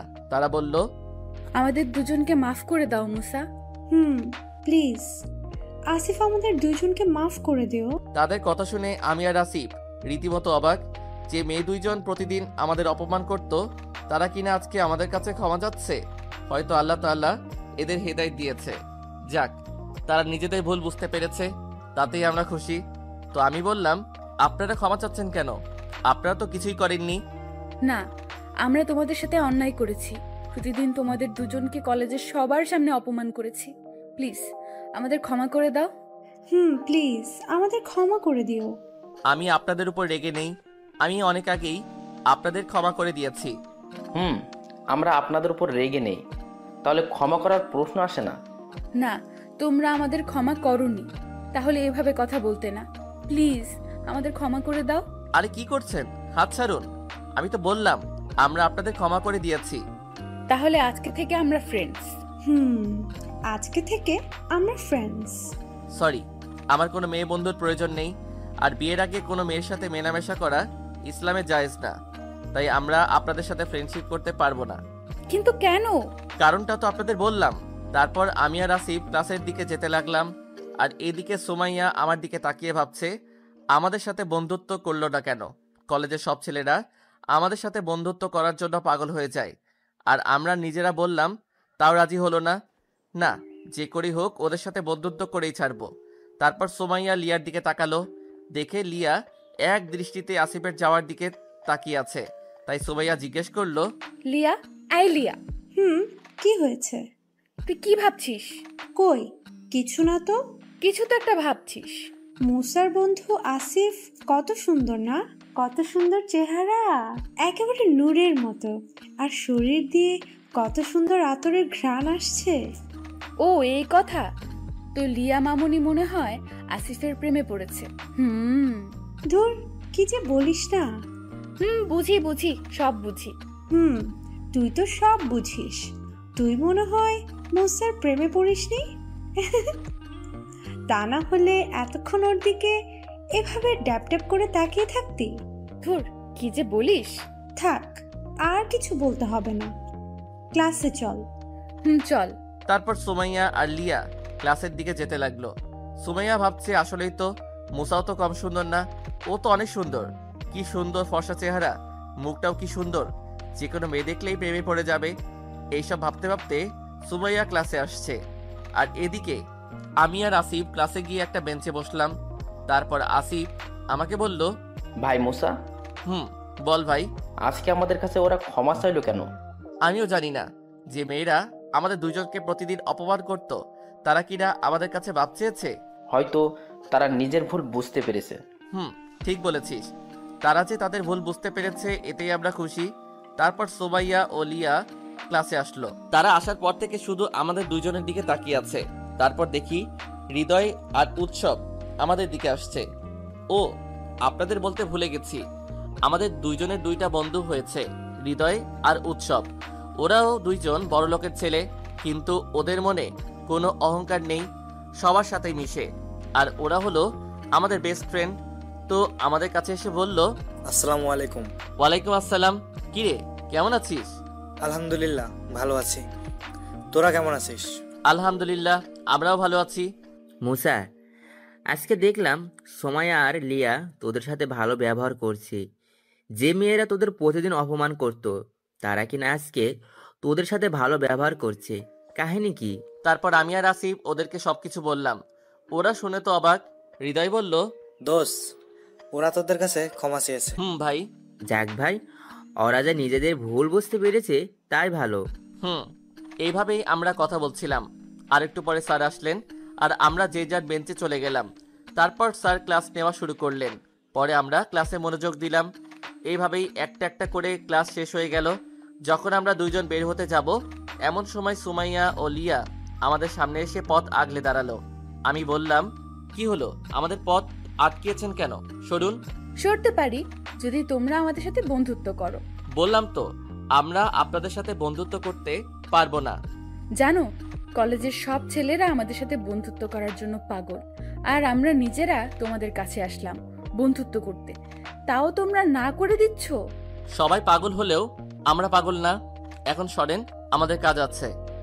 এই বলে আমি আর আসিফ পাশ কাটিয়ে চলে এলাম। এদিকে সুমাইয়া বলছে, তোমাদের সাথে তো বন্ধুত্ব করেই ছাড়বো, যে করেই হোক। করবই। এই বলে তারা অন্যদিকে যেতে লাগলো, আর আমি আর আসিফ বাসায় চলে আসলাম। বাসায় এসে দেখি আম্মু আর আপুদের মন খারাপ। আমারও খারাপ লাগছে, কিন্তু কিছু করার নেই। তাই আম্মুকে বললাম, আসসালামু আলাইকুম আম্মু। ওয়ালাইকুম আসসালাম। তোরা এসেছিস বাবা? যা গিয়ে ফ্রেশ হয়ে নে। তারপর আমি আর আসিফ রুমে চলে আসলাম। আমি রুমে এসে ফ্রেশ হয়ে নামাজ পড়লাম। নামাজ পড়ে নিচে খেতে গেলাম। নিচে গিয়ে দেখি আসিফ টেবিলে বসে আছে। তারপর আমি টেবিলে বসলাম। তারপর আম্মু আমাদের খাবার দিল। আমি বললাম, আম্মু আপু, তোমাদের মন খারাপ কেন? মন খারাপ হবে না? আমরা হজে যাব, আর তোরা যাবি না? আম্মু, আমাদের পরীক্ষা আছে, না থাকলে ঠিকই যেতাম, চিন্তা করো না। পরে আবার ইনশাল্লাহ আমরা সবাই একসাথে যাব। তারপর আমি আর আসিফ খাওয়া শেষ করে রুমে চলে আসলাম। এসে পড়তে বসলাম। পড়তে পড়তে আসরের আজান দিয়ে দিল। নামাজ পড়লাম। নামাজ শেষে আবার পড়তে বসলাম। তারপর পড়া শেষে নিচে গেলাম। নিচে গিয়ে দেখি আব্বুরা এসে পড়েছে। তারপর আমি গিয়ে আব্বুকে বললাম, আব্বু, সব ব্যবস্থা করেছো? বাবা, সব শেষ। আমাদের ফ্লাইট 10 দিন পরে, অর্থাৎ হজের 10 দিন আগে তোমাদের ফ্লাইট। আলহামদুলিল্লাহ, যাক, সব কাজ ঠিক মতো হয়েছে। তারপর আরো কিছুক্ষণ কথা বললাম। তারপর মাগরিবের আজান দিল। সবাইকে নিয়ে নামাজ পড়ে রুমে চলে আসলাম। এসে পড়তে বসলাম। সামনে পরীক্ষা তো, তাই বেশি করে পড়ছি। তারপর পড়া শেষে নামাজ পড়ে খেয়ে ঘুমিয়ে গেলাম। তারপর রাত 3টায় ঘুম থেকে উঠে তাহাজ্জুদ পড়ে কিছুক্ষণ কুরআন তিলাওয়াত করলাম। তারপর ফজরের আজান দিল। নামাজ পড়ে পড়তে বসলাম। পড়া শেষে নাস্তা করে দুইজন কলেজে গেলাম। এইভাবেই আমাদের দিন কাটতে লাগলো। প্রতিদিনই ওরা দুইজন আমাদের বিরক্ত করে আর আমরা সহ্য করি। তারপর আমাদের পরীক্ষার সময় চলে এলো, তাই আমরা দুইজন চিন্তা করলাম যে এই কয়েকদিন বাড়িতে বসে পড়ব। তাই আমরা দুইজন পরীক্ষার আগে কয়েকদিন ভার্সিটিতে না গিয়ে বাসায় বসে পড়াশোনা করলাম। এদিকে এই কয়েকদিন ভার্সিটিতে যাই না বলে সুমাইয়া ও লিয়া তো চিন্তায় শেষ। ওরা মনে করছে যে আমরা আর ভার্সিটিতে আসবো না, সবাই ওদেরকে দোষারোপ করছে। সুমাইয়া ভাবছে কি করলাম আমি এটা, ও যদি আর না আসে তাহলে আমি নিজেকে ক্ষমা করতে পারবো না। এদিকে লিয়াও একই কথা ভাবছে। এভাবেই পরীক্ষার দিন চলে আসলো। সুমাইয়া আর লিয়া দরজার দিকে তাকিয়ে আছে, যদি ওরা আসে। এইভাবেই তারা তাকিয়ে রইল। কিছুক্ষণ পরে আমি আর আসিফ এসে পড়লাম। আমাদের দেখে সুমাইয়া আর লিয়ার মন শান্ত হলো। পরীক্ষা দেওয়া শুরু করলাম। পরীক্ষা শেষে লাইব্রেরিতে গেলাম। সেখানে গিয়ে একটা ইসলামিক বই পড়ছিলাম। এমন সময় মনে হলো আমার পিছে কেউ দাঁড়িয়ে আছে। তাও কিছু না বলে পড়তে লাগলাম। আর কিছুক্ষণ পরে আমাকে সুমাইয়া বলল, এই যে হুজুর, আমাকে একটা বই দাও তো। উপরে আছে, গিয়ে নিয়ে নিন। আমার কথায় মনে হয় সে অনেক কষ্ট পেয়েছে। মাথা উঠিয়ে দেখলাম আগের চেয়ে অনেক শুকিয়ে গেছে। চেহারায় আগের সেই উজ্জ্বলতা নেই। তারপরও চলে গেল। যাওয়ার আগে আমাকে বলল, আমি তোমাকে ছাড়া বাঁচবো না মুসা। তারপরও চলে গেল। আর আমি বসে রইলাম। সে যে কি বলে গেল কিছুই বুঝলাম না। তারপর আসিফ আমার কাছে আসলো। পরে আমরা বাসায় চলে আসলাম। এভাবেই দিন যেতে যেতে আব্বু আম্মুদের হজ ফ্লাইটের সময় এসে গেল। আর তার 2 দিন পরে আমাদের পরীক্ষাও শেষ। তো আজকে আব্বু আম্মু ওরা সবাই হজে যাবে। সবাইকে এয়ারপোর্টে ছাড়তে গেলাম। আম্মু আর আপুরা তো আমাদের জড়িয়ে ধরে কান্না করেছে, ছাড়তেই চাচ্ছিল না। আর আমার ভাগ্নিরা তো সকাল থেকে কান্না শুরু করেছে, শুধু বলছে আমরা যাব না, মামা গেলে যাব। তো এনাদেরকে শান্ত করলাম। তারপর সবাইকে বিদায় দিলাম। তার আগে আব্বুর সাথে কথা বললাম যেন ওখানে গিয়ে সব ব্যবস্থা করে রাখে। তারপর আমরা দুইজন বাসায় চলে এলাম। এভাবে আমাদের আর 2টা পরীক্ষা ছিল, তাও শেষ হয়ে গেল। আলহামদুলিল্লাহ, সব পরীক্ষাই অনেক ভালো হয়েছে। তারপর কলেজ 15 দিন বন্ধ দিল। আমরা ওইখানে থাকবো 25 দিন, তাই আরো 15 দিন ছুটি নিলাম। এইভাবে দিন যেতে যেতে আমাদের হজে যাওয়ার দিন চলে আসলো। তারপর আমরা এয়ারপোর্টে গিয়ে সকল ফর্মালিটিস শেষ করে প্লেনে উঠলাম। এইভাবে 6 ঘন্টা জার্নি করে আমরা জেদ্দা ইন্টারন্যাশনাল এয়ারপোর্টে পৌঁছালাম। ওটাই হলো পৃথিবীর সবচেয়ে বড় বিমানবন্দর। ওইখানে হাজিদের জন্য আলাদা টার্মিনাল আছে, ওটা শুধু হজের সময় খোলে। তো আমরা এখানেরও সকল ফর্মালিটিস পূরণ করে বাইরে এসে একটা ট্যাক্সি নিলাম। গন্তব্য মক্কা। প্রথমেই ওখানে গিয়ে উমরা করব। এখন আপনারা ভাবতে পারেন আমার বাবার এত টাকা, তাও আমরা 2জন ট্যাক্সি নিলাম কেন? আমাদের জন্য তো গাড়ি আসার কথা। হ্যাঁ, কথা ছিল ঠিকই, কিন্তু আমরা না করে দিয়েছি। আমাদের 2জনের সিম্পল ভাবে চলতেই ভালো লাগে। তো আমরা 4 ঘন্টা পর মক্কাতে এসে পৌঁছালাম। তো ট্যাক্সি থামলো মিশফালা রোডে, ইব্রাহিম খালিলুল্লাহ ব্রিজের সামনে। তো সেখান থেকে আমাদের হোটেলে হেঁটে যেতে হয়। হোটেল বেশি দূরে না, ব্রিজের পরে 2টা রোড আছে। একটা হলো আল হিজরা রোড, আরেকটা দিকে হলো আন্ডারগ্রাউন্ড। সেই আন্ডারগ্রাউন্ড পার হলেই জমজম ক্লক টাওয়ার আছে, সেখানে আমাদের হোটেল। তো আমরা আমাদের ব্যাগ নিয়ে হোটেলের দিকে হাঁটতে লাগলাম। কিছুক্ষণ পরেই আমরা 2জন আমাদের হোটেল জমজম পুলম্যান মক্কাতে আসলাম। এসে আমাদের পরিচয় দিয়ে আমাদের রুমের চাবি নিলাম। সেখানে গিয়ে নিজেদের ব্যাগ রেখে আব্বুদের রুমে গেলাম। ও আপনাদেরকে বলে রাখি, ওইখানে পুরুষ ও মহিলাদের রুম আলাদা। একই রুমে শুধু স্বামী স্ত্রী থাকতে পারবে। এখানে তো সবাই আছে, তাই আলাদা রুমের ব্যবস্থা করা হয়েছে। তো আব্বুদের রুমে গিয়ে বললাম, আসসালামু আলাইকুম। ওয়ালাইকুম আসসালাম। এসে গেছিস তোরা? আব্বু। আচ্ছা আব্বু, আম্মুরা কোথায়? আমাদের পাশের রুমে। এখন যাবি? না আব্বু, আজকে বিকালে সারপ্রাইজ দিব। ওকে, এখন কি করবি? এখন আমরা 2জন উমরা করব। উমরা করার পরে অন্য কাজ। ওকে, যা, সাবধানে যাবি। তারপর আমি আর আসিফ হোটেল থেকে নেমে কাবা শরীফের দিকে গেলাম। সেখানে গিয়ে দেখি অনেক মানুষ, হজের মাস তো, তাই অনেক ভিড় থাকে। তো আমরা 2জন কাবা শরীফের সামনে গিয়ে হাজরে আসওয়াদকে সামনে রেখে তাওয়াফ শুরু করলাম। তাওয়াফে 7টা চক্কর দিতে হয়। প্রতি চক্করে হাজরে আসওয়াদকে চুম্বন করতে হয়। হজের সময় হাজরে আসওয়াদের সামনে অনেক ভিড় থাকে, তাই ইশারায় চুম্বন করলে কোনো সমস্যা হবে না। এইভাবে তাওয়াফ শেষে মাকামে ইব্রাহিমকে সামনে রেখে 2 রাকাত নামাজ পড়লাম। তারপর জমজম পানি খেয়ে সাফা মারওয়া পাহাড়ের দিকে গেলাম সাই করতে। সাইও 7 বার। এখানে শুধু 2 পাহাড়ের মধ্যবর্তী স্থানে সবুজ বাতি জ্বালানো আছে, সেখানে পুরুষ হাজিদের দৌড়াতে হয়। তারপর আমরা 2জন সাই করা শেষে চুল ছেটে হোটেলে এসে পড়লাম। তারপর ফ্রেশ হয়ে দিলাম এক ঘুমে আসরের সময় উঠে দুজন গেলাম কাবা শরীফে নামাজ পড়তে। নামাজ শেষে হোটেলে আব্বুর রুমে গেলাম। তারপর সেখানে গিয়ে বললাম, আব্বু আম্মুরা রুমে আছে। আছে, যা তোরা সারপ্রাইজ দিয়ে আয়। তারপর আমি আর আসিফ আম্মুদের রুমে দরজার বাহিরে দাঁড়ালাম। আড়ি পেতে শুনছিলাম আম্মুরা কি বলে। তো আম্মুরা বলছিল, খুব খারাপ লাগছে, এতদিন পর ছেলে দুটোকে পেলাম, তা ওদের ফেলে আসতে হলো। কি করছে ওরা এখানে, কেমন আছে? কিছুই জানি না। জানি না আমার ছেলে দুটো কি করছে, যদি ওরা এখনই এসে পড়তো। আল্লাহ ওদেরকে ভালো রাখো। আমি আসিফকে বললাম, এখনই সারপ্রাইজ দেওয়ার মোক্ষম সময়। তারপর আমরা দরজা ঠেলে ভিতরে ঢুকলাম এবং বললাম, তুমি আল্লাহর কাছে বলেছ আর আল্লাহ তোমাদের দোয়া কবুল করেছেন। মুসা, আসিফ, তোরা এখানে? তোদের না পরীক্ষা ছিল? আমাদের পরীক্ষা ছিল, কিন্তু তোমাদের আসার 2 দিন পর শেষ হয়ে গেছে। তারপর তাদের আমাদের প্ল্যান শুরু থেকে বললাম, ভাই রে ভাই, এই কথা শোনার পর যে আমাদের উপর দিয়ে ঘূর্ণিঝড় আমপান, বুলবুল, সিডর, টর্নেডো সব বয়ে যাবে, যদি জানতাম তাহলে ভুলেও বলতাম না। বুঝেননি তো? দাঁড়ান, সব বুঝিয়ে বলছি। মানে আমার আম্মু আমাদের 2 ভাইয়ের কান টেনে বলে, ফাজিল ছেলের দল, অনেক বুদ্ধি হয়েছে না তোদের? আমাদের এতদিন কষ্ট দিলি কেন? আগে বলতে পারতে না? আম্মু ছাড়ো, ব্যথা লাগছে। যদি তোমাদেরকে বলতাম তাহলে সারপ্রাইজ থাকতো। লাগুক ব্যথা, শয়তান ছেলে। আমাকে কষ্ট দিয়েছিস, তোর বোনদেরও কষ্ট দিয়েছিস, আমাদের কষ্ট হয়নি? আম্মু আমাদের ছাড়ো, ব্যথা পাচ্ছি। আমাদের তো কম কষ্ট হয়নি। তোদের এত সহজে ছাড়বো না, আম্মু ছাড়বে না ওদের। আমার আপুদের ভাবসাব দেখে মনে হলো আজকে আমরা 2 জনের অবস্থা খারাপ করা হবে।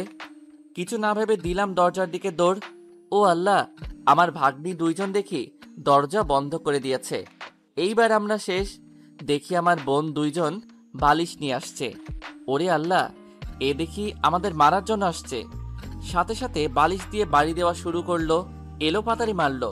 তারপর শান্ত হলো, দেখি বালিশ ছিঁড়ে তুলা বের হয়ে গেছে। তারপর একটু খাটে বসলাম। আরে ভাই, মাইর খেলাম, একটু রেস্ট নিব না? কি মাইরটা দিল রে বাপ!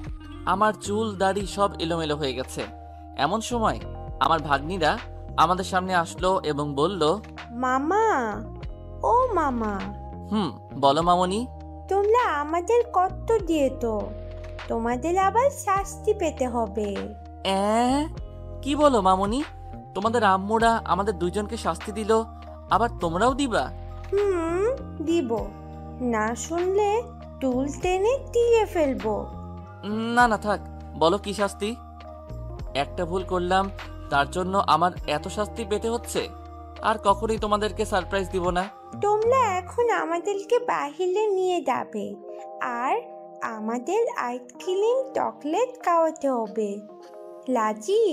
আমি মনে মনে আলহামদুলিল্লাহ বললাম, কেননা মনে করেছিলাম তারা আর কি বড় শাস্তি দেয়। তারপর আমি বললাম, যাও, আমরা 2 জন রাজি। কি আসিফ, রাজি না? রাজি, যাও রেডি হও। তারপর তারা খুশি হয়ে গেল রেডি হতে। দেখি 2 জন 2টা বোরকা পরে আছে। এমনি আমার মামনি 2 জন কিউটের ডিব্বা, তার উপর বোরকা পরলে আরো কিউট লাগে। তারপর তাদের 2 জনকে কোলে নিয়ে বাহিরে গেলাম। বাহিরে আল হিজরা রোডে গেলাম, কেননা সেইখানে বিভিন্ন খাবারের দোকান আছে। তো আমরা আইসক্রিমের দোকানে গিয়ে বললাম 2টা আইসক্রিম দিতে। দেওয়ার সাথে সাথে এরা 2 জন খাওয়া শুরু করলো। ওরে বাবা, এ দেখি 5 মিনিটে শেষ। তারপর বললাম, কি আরো খাবা? আরো খাবো। আর খেলে তো ঠান্ডা লাগবে মামনি। তারপর আপু তো আমাদের বকবে। না, আম্মু বকবে না, আমরা আরো খাবো। তারপর তাদেরকে আরেকটা আইসক্রিম কিনে দিলাম। শুধু খেয়েই যাচ্ছে। আজকে এদের ঠান্ডা লাগবে আর আমরা বকা খাবো। তারপর আমরা ওনাদেরকে নিয়ে চকোলেটের দোকানে গেলাম। সেখান থেকে ওনাদের অনেকগুলো চকলেট কিনে দিলাম। তারপর ওনারা চকলেট খাওয়া শুরু করলো। দেখি মাগরিবের আজান শোনা যাচ্ছে কাবা শরীফ থেকে। কি সুন্দর সুর আজানের! কাবা শরীফের আজান শুনলেই আমার মন শান্ত হয়ে যায়, কোনো চিন্তাই থাকে না। তারপর সবাইকে ফোন দিয়ে কিং আব্দুল আজিজ গেটের সামনে আসতে বললাম। এটাই সবচেয়ে বড় গেট, এখান থেকেই ঢোকা সহজ। তারপর সবাই আসলো, পুরুষরা পুরুষদের জায়গায়, মহিলারা মহিলাদের জায়গায়। তারপর একামত হলো। পরে ইমাম শেখ মাহির বিন মুয়াকালি নামাজ পড়ালেন। নামাজ শেষে সবাই কাবা শরীফের সামনে গেলাম নফল তাওয়াফ করতে। নফল তাওয়াফেও অনেক সোয়াব। 7টা নফল তাওয়াফ একটা উমরা হজের সমান। তারপর নফল তাওয়াফ করতে করতেই এশারের আজান দিয়ে দিল। তারপর নামাজ পড়ে আমরা সবাই হোটেলে চলে এলাম। এসে খেয়ে ঘুমিয়ে গেলাম। রাত 3টার দিকে শুনি আজান দিচ্ছে। আমি তো অবাক, রাত 3টায় আজান দিচ্ছে কেন? তারপর মনে পড়ল, ও এখানে তো তাহাজ্জুদের আজান দেওয়া হয়। তারপর আসিফকে জাগালাম। তারপর বললাম যে তাহাজ্জুদের আজান দিচ্ছে, চল নামাজ পড়ে আসি। তারপর সবাইকে ফোন দিয়ে জাগালাম। জাগিয়ে সবাইকে নিয়ে নামাজ পড়তে গেলাম। নামাজ পড়া শেষে কিছুক্ষণ বসে রইলাম। তারপর ফজরের আজান দিল।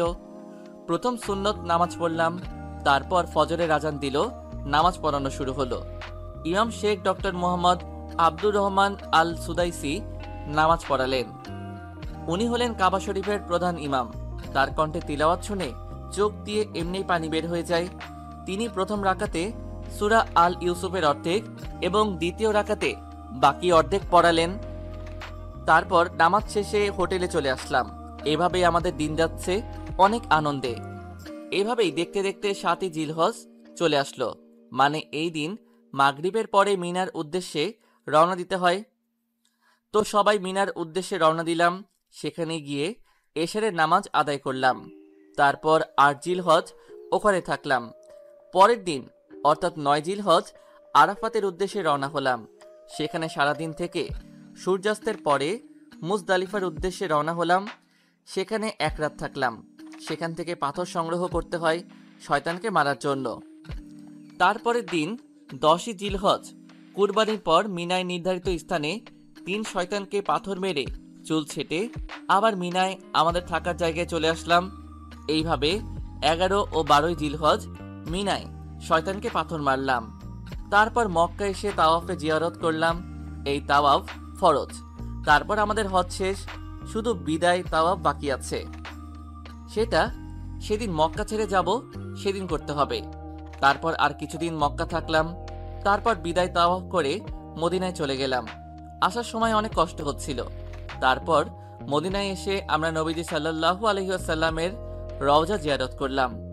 মদিনায় আসলেই অনেক শান্তি লাগে, অনেক ভালো লাগে। যে গেছে সেই জানে। তারপর সেখানে কিছুদিন থাকলাম। আমাদের আগে আমার পরিবারের সবাই চলে গেল, কিন্তু আমরা আরো পরে এসেছি বলে থেকে গেলাম। চাইলে আমরাও যেতে পারতাম। আব্বু আমাদের সেই ব্যবস্থা করে দিত, কিন্তু আমরা যাইনি। আব্বুর অনেক কাজ আছে, তাই তারা চলে গেছে। তো আমরা আর কিছুদিন থাকলাম আর তাদের জন্য কিছু গিফট কিনলাম। এভাবেই আমাদের যাওয়ার সময় হলো। মদিনা ছেড়ে যেতে আমারও অনেক কষ্ট হচ্ছিল, অনেক কান্না পাচ্ছিল। তারপর আমরা দেশে চলে গেলাম। তার আগে কিন্তু আম্মুকে জানাইনি। তারপর বাসায় পৌঁছে বাসার দরজায় নক করলাম। আম্মু দরজা খুলল। আমাদের দেখে তো অবাক। আমি বললাম, আসসালামু আলাইকুম আম্মু। ওয়ালাইকুম আসসালাম বাবা। তোরা? আম্মু আমরা। তোরা আসবি আগে বলবি না? অনেক ভালো, আয় ভিতরে আয় তোরা। তারপর আমরা ভিতরে গেলাম। গিয়ে দেখি আমার মামুনি 2 জন খেলা করছে। যেই আমাদের দেখলো অমনি দৌড়ে এসে আমাদের কোলে উঠে গেল। বলল, মামা তোমরা এতে তো? মামুনি এসেছি, তোমাদের জন্য গিফটও নিয়ে এসেছি। কি এনে তো? এই যে এই সব কিছু তোমার আর সাফার জন্য। থ্যাংক ইউ মামা। তারপর তারা ওইসব জিনিস নিয়ে গেল। তারপর আমরা আম্মুদের জন্য যেই সব গিফট আনলাম সেগুলো তাদেরকে দিয়ে দিলাম। কি খুশি। তারপর আমার রুমে গিয়ে ফ্রেশ হয়ে রেস্ট নিলাম। তারপর আব্বুর আসলো। একটু গল্প করে খেয়ে ঘুমিয়ে গেলাম। ও আপনাদেরকে তো সুমাইয়া ও লিয়ার কথা বলাই হয়নি।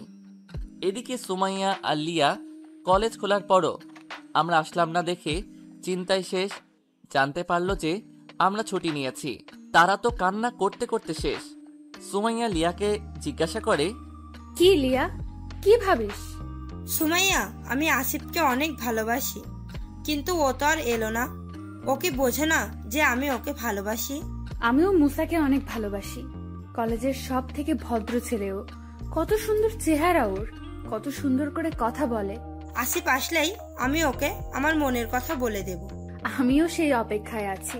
ও আসলে আমিও আমার মনের কথা ওকে খুলে বলবো। এভাবেই তারা ভাবছে কিভাবে আমাকে আর আসিফকে তাদের মনের কথা বলবে। আর এদিকে আমি পরের দিন তাহাজ্জুদ পড়ে ফজর পড়ে পড়তে বসলাম। পড়তে পড়তে 8টা বেজে গেল। তারপর নাস্তা খেয়ে সবার কাছ থেকে বিদায় নিয়ে আমরা দুইজন কলেজে গেলাম। গিয়ে যখন গেট দিয়ে ঢুকবো তখনই আমার সাথে যা ঘটলো তার জন্য আমি মোটেও প্রস্তুত ছিলাম না। দেখি কে জানি আমাকে জড়িয়ে ধরেছে। আমি সাথে সাথে নিজেকে ছাড়িয়ে নিয়ে পিছনে চলে গেলাম। দেখি সুমাইয়া আমার সামনে, আর এদিকে আসিফকে তো লিয়া এমনভাবে জড়িয়ে ধরেছে যে আসিফ ছাড়াতেই পারছে না। আমি সুমাইয়াকে বললাম, আপনি আমাকে জড়িয়ে ধরেছেন কেন? মুসা, তুমি এতদিন কোথায় ছিলে? তোমার কিছু হয়নি তো? কলেজ খোলার পরেও তুমি 15 দিন আসোনি। জানো কত চিন্তায় ছিলাম। আমার কাজ ছিল তাই ছুটি নিয়েছি। আর আমার জন্য আপনি চিন্তা করবেন কেন? আমার মতো ছোট লোকের জন্য কে চিন্তা করে? চুপ, কথায় কথায় নিজেকে ছোট লোক বলবে না। আর কেন চিন্তা করি তুমি তা বোঝো না? কি বুঝবো? আমি তোমাকে একটা কথা বলতে চাই মুসা। বলেন। আমি তোমাকে ভালোবাসি মুসা, অনেক ভালোবাসি। তুমি এতদিন আসোনি, জানো আমি কত চিন্তায় ছিলাম। প্লিজ আমাকে ফিরিয়ে দিও না। এই বলে আমাকে জড়িয়ে ধরলো। আমি অবাক না হয়ে পারলাম না। সুমাইয়া কিনা আমাকে ভালোবাসে, কিন্তু না, আমি ওকে ভালোবাসতে পারবো না। আমি সুমাইয়াকে ছাড়িয়ে নিয়ে বললাম, কি শুরু করছেন এগুলা? আমি আপনাকে ভালোবাসতে পারবো না। কেন মুসা, তুমি আমাকে ভালোবাসবে না? আমার মধ্যে কি নেই? কলেজের সবাই আমার পেছনে ঘুরে, আর আমি তোমাকে নিজের ভালোবাসার কথা বললাম, আর তুমি আমাকে ফিরিয়ে দিচ্ছ। আমি কি কম সুন্দরী? Shut up miss Sumaiya. অন্যরা ঘুরতে পারে, কিন্তু আমি ঘুরবো না। আর সৌন্দর্য নিয়ে আপনি এত অহংকার করেন কেন? সৌন্দর্য আমার কাছে কোনো বিষয় না, আমার কাছে ভালো মন থাকা বিষয়। আমি যাকে ভালোবাসবো তাকে আল্লাহকে ভালোবাসতে হবে, রাসূল সাল্লাল্লাহু আলাইহি ওয়াসাল্লামকে ভালোবাসতে হবে, সব সময় পর্দা করতে হবে, 5 ওয়াক্ত নামাজ পড়তে হবে, ইসলামের বিধিবিধান মানতে হবে। পারবেন এইসব মানতে? আমি জানি ও পারবে না, তাই এই কথা বললাম। পারবো, আমি তোমার জন্য সব করতে পারবো। আমি শুধু তোমাকে চাই, এর জন্য আমাকে যা করতে হবে আমি করব, তাও আমি তোমাকেই চাই। ওকে, দেখি কেমন পারেন। এই বলে আমি আসিফকে নিয়ে চলে আসছিলাম। তারপর ক্লাসে এসে বসলাম। তারপর হৃদয় আর উৎসব আমাদের কাছে আসলো, এসে জিজ্ঞাসা করলো, কিরে মুসা, আসিফ তোদের ওরা কি বললো? তারপর আমি ওদেরকে সব বললাম। তারা শুনে যেন আকাশ থেকে পড়লো। হৃদয় বলল, দোস্ত, যেখানে কলেজের সব ছেলেরা ওদের পিছনে ঘুরতো, আর সেখানে কিনা ওরা তোদের ভালোবাসে, সত্যি তোরা অনেক লাকি। কিন্তু আমরা ওদেরকে কিছু শর্ত দিয়েছি, সেই শর্ত যদি ওরা পূরণ করতে পারে তাহলে আমরা ওদেরকে বিয়ে করব। জানি ওরা পারবে না, দেখি কি হয়। আমার তো লাগছে যে ওরা পারবে। দেখি কি হয়। তারপর আমরা গল্প করছিলাম। একটু পর সুমাইয়া ও লিয়াও ক্লাসে আসলো। এসে মুসার দিকে তাকিয়ে ভাবতে লাগলো, তোমাকে যে করি হোক আমি আমার নিজের করে নিবই। তারপর সুমাইয়া লিয়াকে বলল, লিয়া, বল। আমাদের দুজনকে যে করেই হোক মুসা আর আসিফের পছন্দ মতো কাজ করতে হবে। এখন থেকে আমরা ইসলামের নিয়ম মেনে চলবো, 5 ওয়াক্ত নামাজ পড়বো। যে কারণেই হোক আমার আসিফকে চাই, তার জন্য আমার যা করতে হয় আমি করব। এইভাবে তারা ভাবছে কিভাবে আমাদের নিজের করে পাবে। একটু পরে স্যার আসলেন এবং ক্লাস নেওয়া শুরু করলেন। এভাবেই একটা একটা করে ক্লাস শেষ হয়ে গেল। তারপর আমরা ক্লাস দিয়ে বের হব, এমন সময় সুমাইয়া ও লিয়া আমাদের পথ আটকে দাঁড়ালো এবং বলল, যে করেই হোক আমরা তোমাদেরকে নিজের করে নিবই। আগে আপনাদেরকে যে শর্তগুলো দিয়েছি সেগুলো পূরণ করেন, তারপর না হয় আমাদের বিয়ে করবেন। এই বলেই আমি আর আসিফ বাসায় চলে এলাম। এসে ফ্রেশ হয়ে খাওয়া দাওয়া করে পড়তে বসলাম। পড়তে পড়তে আসরের আজান দিয়ে দিল। তারপর নামাজ পড়ে নিচে গেলাম। নিচে গিয়ে দেখি সবাই নিচে বসে আছে। তারপর ওইখানে গিয়ে গল্প করা শুরু করলাম। তারপর মাগরিবের আজান দিল। নামাজ পড়ে আবারও পড়তে বসলাম। পড়তে পড়তে এশারের আজান দিয়ে দিল। নামাজ পড়ে পড়া শুরু করলাম। পড়া শেষে খেতে গেলাম। খাওয়া শেষে রুমে আসলাম। তারপর ঘুমিয়ে গেলাম।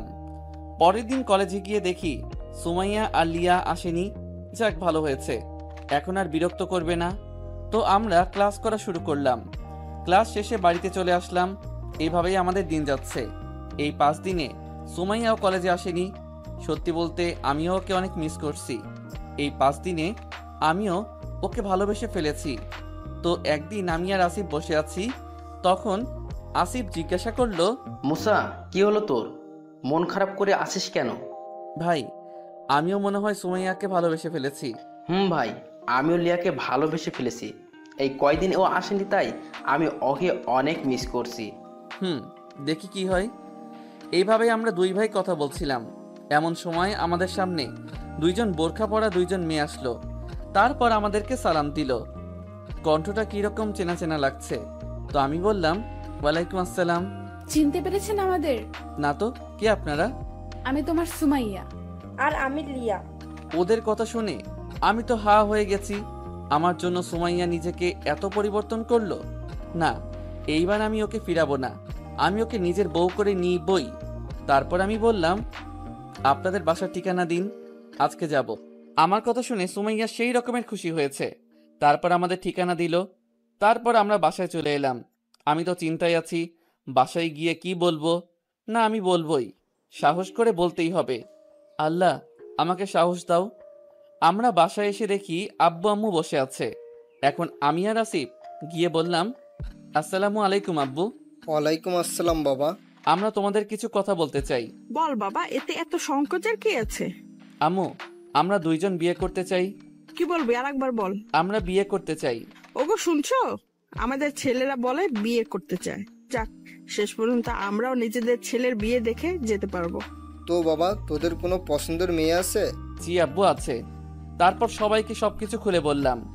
সবাই শোনার পর অনেক খুশি। তারপর আব্বু বলল, তো বাবা, আমাদের বৌমাদের ঠিকানা দে, আমরা প্রস্তাব নিয়ে যাই। এই নাও বাবা। ওকে, আজকে বিকালে আমরা প্রস্তাব নিয়ে যাব। যা, তোরা গিয়ে ফ্রেশ হয়ে নে। তারপর আমি আর আসিফ গেলাম ফ্রেশ হতে। ফ্রেশ হয়ে নামাজ পড়ে পড়তে বসলাম। তারপর আব্বু আম্মু বিকালে ওদের বাসায় গেল প্রস্তাব নিয়ে। তারাও অনেক খুশি, কেননা তাদের মেয়ে আমাদের বাড়ির বৌমাছে। তারপর তারা বিয়ের তারিখ ঠিক করে আসলো। আমি তো মহা খুশি। আমি একা না, আসিফও খুশি। তারপর আব্বু বাসায় এসে বললেন, আমাদের 2 ছেলের বিয়ে মহা ধুমধাম করে দিব, অনেক মানুষকে দাওয়াত দিব। না আব্বু, এত ধুমধাম করে করার দরকার নেই। কেন বাবা? আমি এসব ধুমধাম পছন্দ করি না। এসব গায়ে হলুদ, বৌভাত, এগুলোর সাথে ইসলামের কোনো সম্পর্ক নেই। ইসলামে অলিমা পড়ানোর নিয়ম আছে, সেইভাবে আমাদের বিয়ে পড়ানো হবে। এই নিয়মই সবচেয়ে সুন্দর নিয়ম। ঠিক আছে বাবা, আমরা ইসলামিক নিয়মেই তোদের 2জনের বিয়ে দিব। আমি আলহামদুলিল্লাহ বললাম। তারপর রুমে চলে এলাম। এইভাবে দিন যেতে যেতে আমাদের বিয়ের তারিখ এসে গেল। বিয়ে আমাদের বাড়িতেই হয়েছে, তেমন কোনো মানুষকে দাওয়াত দেইনি। তারপর কাজী সাহেব আসলেন। সব কাজ শেষ করার পর কাজী সাহেব বললেন, তো দেনমোহর কত লিখবো? লিখুন 20 লক্ষ টাকা। না বাবা, এত টাকা না। কেন বাবা, আমাদের কি টাকা কম আছে? না বাবা, কিন্তু দেনমোহর দিতে হবে আমার নিজের ইনকাম থেকে, তোমার টাকা দিয়ে না। আর দেনমোহর দেওয়ার সময় সামর্থ্য বিবেচনা করতে হবে, তাই এত টাকা আমার নেই। কিন্তু তোমার বেতন তো অনেক, তাহলে বাকি টাকা কোথায়? বাকি টাকা আমরা দেশের বিভিন্ন চ্যারিটিতে দিয়ে দিয়েছি। বাবা, গরিবরা খেতে পায় না। আমরা যদি নিজেদের কোম্পানির ইনকামের একটা অংশ বিভিন্ন চ্যারিটিতে দিয়ে দেই, তাহলে গরিবদের অনেক উপকার হয়। সত্যি বাবা, তোদের উপর আমরা সত্যিই গর্বিত। কাজী সাহেব, আমার ছেলেরা যা বলছে তাই করেন। তো তোমাদের সামর্থ্য কত? 5 লাখ টাকা। ওকে, যান, কোনেদেরকে ডেকে নিয়ে আসুন। তারপর আমার আম্মু, আপুরা ও সুমাইয়া ও লিয়া আম্মুরা ওদেরকে ডাকতে গেল। পরে দেখি 2জন নীল বোরকা পরে আসলো। আসলেই আমার বউটাকে পরীর মতো লাগছে। তারপর আমাদের পাশে ওদের বসানো হলো। তারপর কাজী সাহেব বললেন, বাবা বলো কবুল। কবুল। আরো 2 বার বলো, কবুল কবুল। মা বলো কবুল। কবুল কবুল কবুল। ওর কাণ্ড দেখে সবাই হেসে ফেললো। কি মেয়ে দেখলেন, আমাকে পেতে কি করলো। তারপর আসিফের বিয়ে হয়ে গেল। তারপর সব কাজ শেষে সবাইকে বিদায় দেওয়া হলো। তারপর আমি আর আসিফ ছাদে গেলাম। অনেকক্ষণ ওইখানে থাকলাম। তারপর আমার আপু আর দুলাভাইরা আসলো, এসে বলল, কি শালাবাবু, বাসর ঘরে যাবে না? ভাই যা, বাসর ঘরে যা, তোর বউ তোর জন্য অপেক্ষা করছে। যাচ্ছি। এই আসিফ আয়। চল। ভাই বিড়ালটা কিন্তু ঠিক মতো মারিস। হুর, যাও তো। তারপর আমি আর আসিফ চলে এলাম। আপনারা ভাববেন যে আমার কত বেতন, যে আমি আমার টাকা চ্যারিটিতে দেই। এখন আপনাদেরকে বলি, আমার বেতন 15 লাখ টাকা, কিন্তু আমি আমার বেতনের বেশিরভাগ অংশ দিয়ে দেই, বাকি টাকা অন্য কাজের জন্য জমাই। তা না হয় পরেই জানবেন। তারপর আমি আমার রুম থুকু বাসর ঘরে এসে পড়লাম। এসে দরজা লাগালাম, পিছনে ফিরে দেখি আমার বউ আমাকে সালাম করতে আসছে। যখনই আমাকে সালাম করবে তখনই ওকে নিজের বুকে জড়িয়ে ধরলাম। তারপর আমি বললাম, বউয়ের স্থান স্বামীর পায়ে না, বুকে হয়। আর কখনো সালাম করবে না, আল্লাহ ছাড়া আর কারো সামনে মাথা নত করবে না। কিন্তু আমি জানতাম বউয়ের স্থান স্বামীর পায়ে। ভুল জানো তুমি সুমু, ভালোবাসার মানুষের স্থান কখনোই পায়ে হয় না। যাকে সারা জীবন ভালোবাসবো তার স্থান পায়ে কেন হবে? আমাকে সত্যিই ভালোবাসো তুমি মুসা? আমার সুমু পাখি, তোমাকে ভালোবাসি, আর এইভাবেই ভালোবাসবো। এই বলে ওকে আরো শক্ত করে জড়িয়ে ধরলাম। আমিও ভালোবাসি তোমাকে। সুমু, তোমার উজু আছে? আছে। চলো 2 রাকাত নফল নামাজ পড়ে আল্লাহর কাছে দোয়া চাই, যেন আমাদের সংসার সুখের হয়। চলো। তারপর আমি আর সুমাইয়া 2 রাকাত নফল নামাজ পড়ে আল্লাহর কাছে দোয়া চাইলাম। তারপর নামাজ শেষে আমি সুমাইয়াকে কোলে তুলে নিলাম। তারপর ওকে বিছানায় বসিয়ে দেনমোহরের টাকা দিলাম এবং বললাম, এই নাও তোমার দেনমোহরের টাকা। এত টাকা দিয়ে আমি কি করব? তোমার ইচ্ছা সুমু, এইটা দেওয়া ফরজ, তাই দিয়ে দিলাম। আমার কিচ্ছু চাই না, শুধু তোমাকে চাই। পাগলি একটা। আচ্ছা, তুমি বলনি কেন যে তুমি নাম্বার 1 বিজনেসম্যান দাউদ ইব্রাহিমের ছেলে? আমি সবসময় সিম্পল ভাবে চলতে পছন্দ করি, কোনো ক্ষমতা আমার ভালো লাগে না, তাই এইরকম চলি। সত্যি মুসা, তোমার মতো স্বামী পেয়ে আমি ধন্য। এইবার কি আমি আমার বউয়ের মুখ দেখতে পারি? মানা করেছে কে? তারপর আমি সুমুর নিকাবটা খুললাম। ও আল্লাহ, আমার সামনে সাক্ষাৎ বেহেশতের হুর দাঁড়িয়ে আছে। টানা টানা চোখ, গোলাপি ঠোঁট, সব মিলিয়ে একেবারে পরি। তারপর সুমাইয়া বলল, কি দেখো এমন করে? পরি দেখি। যা, কি যে বলো। না সত্যি, আমার সুমু পাখি একেবারে পরির মতো। ধুর, কি যে বলো। আচ্ছা সরো, এখন ঘুমাবো। ঘুমাবো মানে? আজকে না আমাদের বাসর রাত, আজকে কেউ ঘুমায়? না সুমু, আজকে না। তুমি আজকে এসবের জন্য প্রিপেয়ার্ড না, আরেকদিন। না, আজকেই হবে, এখনই হবে। এই বলে সুমাইয়া আমার পাঞ্জাবির কলার ধরে আমার ঠোঁটে কিস করলো। আল্লাহ, আমার ঠোঁট কামড়ে একেবারে শেষ করে দিয়েছে। তারপর আর কি, আমরা ভালোবাসার সাগরে হারিয়ে গেলাম। এই যে, আপনাদের আর দেখা লাগবে না। তারপর তাহাজ্জুদের সময় আমার ঘুম ভাঙলো। তারপর আমার সুমু পাখিকে উঠিয়ে 2 জন গোসলে গেলাম। গোসল করে 2 জনে একসাথে নামাজ পড়লাম। তারপর আমি কুরআন তিলাওয়াত করছিলাম আর ও শুনছিল। তারপর ফজরের আজান দিল। আমরা 2 জন নামাজ পড়ে ঘুমাতে গেলাম। ও শুয়েই আমার বুকে মাথা রাখলো। আমিও না করলাম না, একেবারে শক্ত করে জড়িয়ে ধরলাম। তারপর ঘুমিয়ে গেলাম। সকাল 8টায় দেখি কে যেন আমার নাক ধরে টানছে। চোখ খুলে দেখি আমার সুমু পাখি আমার নাক টানছে।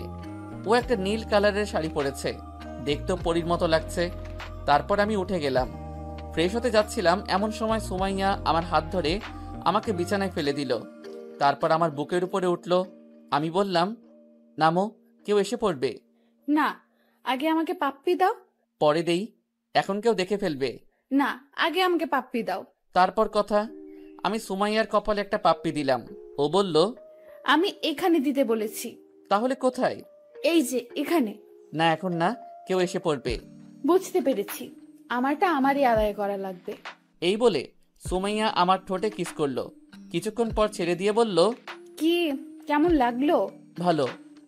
তারপর আমি ফ্রেশ হতে গেলাম। ফ্রেশ হয়ে নিচে গিয়ে দেখি আমার বউ আমার আম্মু আপুদের সাহায্য করছে। তো টেবিলে গিয়ে বসলাম।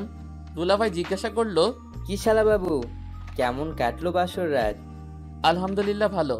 বিড়াল ঠিক মতো মেরেছো তো? ধুর দুলাভাই, কি যে বলেন না। তারপর আমাদের নাস্তা দেওয়া হলো। খেয়ে রুমে চলে এলাম 2 জন রেডি হতে, কারণ কলেজের কেউ জানে না আমরা স্বামী স্ত্রী, তাই আমরা কলেজে যাচ্ছি। আমরা কলেজে একসাথে যাব ঠিকই, কিন্তু কলেজের সামনে গিয়ে আলাদা হয়ে যাব। আবার কলেজ ছুটির পর আমরা একসাথে হাত ধরাধরি করে আসব। এইভাবেই আমাদের দিন কাটতে লাগলো। প্রতিদিন আমরা একসাথে কলেজে আসি, একসাথে বাসায় যাই, জড়াজড়ি করে ঘুমাই। কত ভালো লাগে নিজের ভালোবাসার মানুষকে বুকে জড়িয়ে রাখতে। এইভাবেই আমাদের ভালোবাসার সম্পর্ক চলছিল। এদিকে আমাদের ফাইনাল পরীক্ষা এসে গেল। আমাদের পরীক্ষা আলহামদুলিল্লাহ ভালো হয়েছে। তো আজকে আমাদের অনার্স ফাইনাল ইয়ারের পরীক্ষার রেজাল্ট দিবে। তো এই অনুষ্ঠানের প্রধান অতিথি আমাদের বাবা অর্থাৎ দাউদ ইব্রাহিম। তো আব্বু আসলো। প্রিন্সিপাল স্যার মাইকের সামনে এসে বললেন, আজকে এই পরীক্ষায় যারা ফার্স্ট সেকেন্ড থার্ড হয়েছে তাদের নাম আমি এখন অ্যানাউন্স করব। এই পরীক্ষায় থার্ড হয়েছে মুজাহিদুল ইসলাম উৎসব, সেকেন্ড হয়েছে আসিফ ইব্রাহিম এবং ফার্স্ট হয়েছে মুসা ইব্রাহিম। তোমরা তিনজনেই স্টেজে চলে আসো। আমার আর আসিফের নাম শুনে সবাই আমাদের দিকে হা করে তাকিয়ে আছে। তারপর আমরা স্টেজে উঠলাম। তারপর আব্বু আমাদের তিনজনকে পুরস্কার তুলে দিলেন। তারপর আব্বু সবাইকে উদ্দেশ্য করে বললেন, আজকে আমি তোমাদেরকে আমার ছেলেদের সাথে পরিচয় করে দিব, যারা তোমাদের সাথে এতদিন পড়ালেখা করেছে। এখন তো সবাই অবাক, এত বড় বিজনেসম্যানের ছেলে আমাদের কলেজে পড়তো আর আমরা জানি না। তারপর আব্বু যা বলল তা শুনে সবাই অবাকের চরম সীমায়। আব্বু বলল, আমার দুই ছেলে হলো মুসা ইব্রাহিম এবং আসিফ ইব্রাহিম। মুসার আসিফ আপনার ছেলে? হ্যাঁ, ওরা দুইজন আমার ছেলে। কয়েক বছর আগে আমরা ওদের ফিরে পেয়েছি। তারপর আব্বু সব কথা বলল। তারপর আমরা স্টেজ থেকে নেমে আমার বউদের নিয়ে আমার বন্ধুদের কাছে গেলাম। গিয়ে বললাম, আসসালামু আলাইকুম দোস্ত। ওয়ালাইকুম আসসালাম। কিরে, কেমন আছিস? আলহামদুলিল্লাহ ভালো, তোরা কেমন আছিস? আলহামদুলিল্লাহ ভালো। তোরা দুইজন যে এত বড় লোকের ছেলে তা আগে বলিসনি কেন? আরে আমি সবসময় সিম্পলভাবে চলতে পছন্দ করি। আর আমি আমার বাবার পরিচয়ে পরিচিত হতে চাই না, আমি নিজের পরিচয়ে পরিচিত হতে চাই। ভাই, তোদের সাথে কথাই পারবো না। তা এরা দুইজন কে? এরা দুইজন আমাদের বউ। কি, তোদের বউ? তোরা বিয়ে করলি কবে? এই তো কয়েক মাস আগেই। শেষ পর্যন্ত ওরা তাদের সত্য রাখলো। তারপর আমরা ওখানে বসে গল্প করছিলাম আর আমার সুমু আমার কাঁধে মাথা রেখে বসে আছে। আমারও অনেক ভালো লাগছে। যতই হোক আমার ভালোবাসার মানুষ বলে কথা। তারপর দেখি কলেজের কিছু ছেলে মেয়ে যারা আমাদের দুই ভাইকে অপমান করত তারা আমাদের দিকে আসছে। এসে আমাদের বলল, আমাদের সবাইকে ক্ষমা করে দাও। আসিফ, আমরা তোমাদের দুইজনকে দিনের পর দিন না বুঝে অপমান করেছি, প্লিজ আমাদেরকে ক্ষমা করে দাও। আরে আমি আপনাদেরকে কবে মাফ করে দিয়েছি? আমি কিছু মনে করিনি। আর আমার কাছে মাফ চাবেন না, আমি মাফ করার কেউ না। আল্লাহর কাছে মাফ চাবেন, তিনি আপনাদেরকে ইনশাআল্লাহ মাফ করে দিবেন। তুমি আসলে অনেক ভালো মুসা। আমি তেমনি যেমন আমাকে আমার আল্লাহ তাআলা বানিয়েছেন। ভালো হবে না, আমার বর বলে কথা। উনি কে? মুসা? ও আমার বউ, তোমরা সবাই ওকে চিনো। ও হলো সুমাইয়া। ও সুমাইয়া? ও আমার সুমাইয়া। তারপর সবাইকে বললাম কিভাবে আমাদের বিয়ে হলো। সবাই তো তা শুনে অনেক খুশি। এভাবে সবার সাথে গল্প করে বাসায় চলে এলাম। বাসায় এসে সবার সাথে কথা বলে রুমে চলে এলাম। এসে ফ্রেশ হয়ে নামাজ পড়লাম। নামাজ পড়ে খেতে গেলাম। ওইখানে গিয়ে বসে খাওয়া শুরু করলাম। তখন আম্মু বলল, মুসা, আসিফ, তোরা তো বিয়ে করলি, কিন্তু নাতি নাতির মুখ কবে দেখবো? ও কি যে বলো না আম্মু। ওলে বাবালে, আমার ছেলেরা দেখি লজ্জাও পায়। ভাই, আমাদের কিন্তু ভাতিজা ভাতিজি চাই। ওকে, দেখা যাক, আল্লাহ যা দেয় তাই হবে। তারপর খাবার খেয়ে আমার রুমে চলে এলাম। এসে শুয়ে পড়লাম। আরেকটু পরে সুমাইয়া এসে আমার বুকের উপর শুয়ে পড়ল। তারপর আমিও তাকে জড়িয়ে ধরলাম। তখন সুমাইয়া বলল, আই বর শোনো। বউ বলো। আমার না একটা বেবি চাই, একেবারে তোমার মতো রাজপুত্র। না, আমি আমার রাজকন্যা চাই, একেবারে তোমার মতো। না, আমার ছেলে চাই। আচ্ছা, আল্লাহ যা দিবে তাই হবে। চলো কাজ শুরু করি। কিসের? বেবি আনার। চলো শুরু করি। না সুমাইয়া, এখন না, আজকে রাত্রে। না, এখনই না করলে আমি নিজেই নিব। এই, তোমার মুখে কি কিছু আটকায় না? না, আটকায় না, কারণ আমি তোমার মতো এত আনরোমান্টিক না। এইবার আমার ইগোতে লেগেছে। না, এইটা মানা যায় না। আমারে বলে কি না আনরোমান্টিক। না, এইবার বোঝাতে হবে আমি কত রোমান্টিক। আমি বললাম, আমারে আনরোমান্টিক বললা? তো কি, আমি কত রোমান্টিক আর উনি আমাকে পাত্তাই দেয় না। দাঁড়াও, আমি কত রোমান্টিক দেখাচ্ছি। তোমার দেখানো লাগবে না, আমি দেখাচ্ছি। এই বলে ও আমার দিকে এগোতে লাগলো। কিছুক্ষণ পর ওর নিঃশ্বাস আমার মুখের উপর পড়তে লাগলো। ওর ঠোঁট কাঁপছিল। এমন সময় ও আমার ঠোঁটের সাথে ওর ঠোঁট লাগিয়ে দিল। আল্লাহ, কি জোরে কামড় দিচ্ছে! আমিও কি কম, আমিও রেসপন্স দিচ্ছি। এরপর আর কি, আমাদের মধ্যে যা হওয়ার হয়ে গেল। এইটা আপনারা বিয়ে করলে জানতে পারবেন। আর দোয়া করবেন এরকম রোমান্টিক বউ যেন পাই। তো বিকেলবেলা ঘুম থেকে উঠলাম, তারপর সুমাইয়াকে উঠালাম, তারপর আমরা একসাথে গোসল করতে গেলাম। তারপর আসরে নামাজ পড়ে নিচে গেলাম। নিচে গিয়ে দেখি আব্বু আম্মু সবাই বসে আছে। তারপর আমি ওইখানে গেলাম। যাওয়ার পরে আব্বু বলল, বাবা মুসা, আসিফ, তোদের তো পড়াশুনো শেষ, এখন আমার কোম্পানির দায়িত্ব তোরা দুজনেই নে, আমি আর একা পারছি না। ওকে আব্বু, আমি আর আসিফ কোম্পানির দায়িত্ব নিব। কি বলিস আসিফ? তারপর কিছুক্ষণ গল্প করার পর মাগরিবের আজান দিল। নামাজ পড়ে উপরে চলে আসলাম। এসে ল্যাপটপে কোম্পানির কিছু কাজ করলাম। এইভাবে কাজ করতে করতে এশারের আজান দিয়ে দিল। নামাজ পড়ে নিচে গেলাম খেতে। খাওয়া শেষ করে উপরে এসে ঘুমিয়ে গেলাম। পরের দিন সকালে আমি আর আসিফ রেডি হয়ে আমাদের অফিসে গেলাম। ওইখানে গিয়ে প্রথমে সকল কাজ বুঝলাম, তারপর আস্তে আস্তে সব কাজ বুঝে গেলাম। এভাবেই প্রতিদিন আমি আর আসিফ অফিস সামলাই। এভাবেই আমাদের দিন যাচ্ছে। তারপর দেখতে দেখতে হজের মাসও চলে আসলো। আগে থেকেই আমরা রেজিস্ট্রেশন করে রেখেছি। পরিবারের সবাই জানে, শুধু আমাদের দুইজনের বউ জানে না। এইটা তাদের জন্য সারপ্রাইজ। তো আমি গিয়ে সুমাইয়াকে বললাম, সুমু পাখি শোনো, বলো। আমরা আর কয়েকদিন পর এক জায়গায় যাব। কোথায় যাব? সেইটা বলা যাবে না, সারপ্রাইজ। ওকে, ঠিক আছে, তোমার সারপ্রাইজ নিয়ে তুমি থাকো। আরে রাগ করছো কেন? আমরা হানিমুনে যাব। কোথায় বলো না? গেলেই দেখতে পারবে। ও ওকে। মন খারাপ করো কেন আমার জান পাখি? আমি কারো জান পাখি না, ছাড়ো আমাকে। তোমাকে সত্যি একটা সুন্দর জায়গায় নিয়ে যাব, ততদিন অপেক্ষা করো। আচ্ছা। আমি ভাবছি আমার ও তোমাকে বলতে মন চাচ্ছে আমার জান পাখি যে আমরা কোথায় যাব, কিন্তু তোমাকে সারপ্রাইজ দিব বলে বলতে পারছি না। আমারও তো খারাপ লাগছে। তারপর আর কি, আমিও আমার কাজ করতে লাগলাম।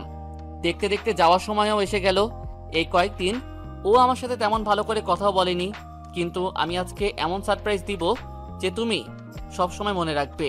আগে থেকে সব গুছিয়ে রেখেছিলাম। প্লেনের টিকিটও কনফার্ম। আমাদের পরিবারে শুধু আমি, আসিফ আর আমাদের বউরা যাবে। তো আমি সুমাইয়াকে বললাম, জান পাখি বলো। রেডি হয়ে নাও, আজকে তোমাকে সারপ্রাইজ দিব। সত্যি? কি দিবে? ওইটা তো গেলেই বুঝতে পারবে। ওকে, আমি আসছি। যাও তাড়াতাড়ি। তারপর ও চলে গেল। একটু পরে ফিরে এলো। আমি ওকে দেখে তো ক্রাশ নামক জিনিস খেলাম। আরে ভাই, এইটা হালাল ক্রাশ, যখন তখন খেতে পারবেন, সমস্যা নাই। দেখি একটা কালো কালারের বোরখা পরে আছে, এমনি দেখতে পরীর মতো। তার উপর যদি কালো বোরখা পরে তাহলে তো জান্নাতের হুরের মতো লাগে। তো আমি তার দিকে এক দৃষ্টিতে তাকিয়ে আছি। তখনও বলল, এই যে হুজুর, কি দেখেন এমন করে? পরি দেখি, একটা কালো বোরখা পরা পরি। যা দুষ্টু, আমার লজ্জা করে না?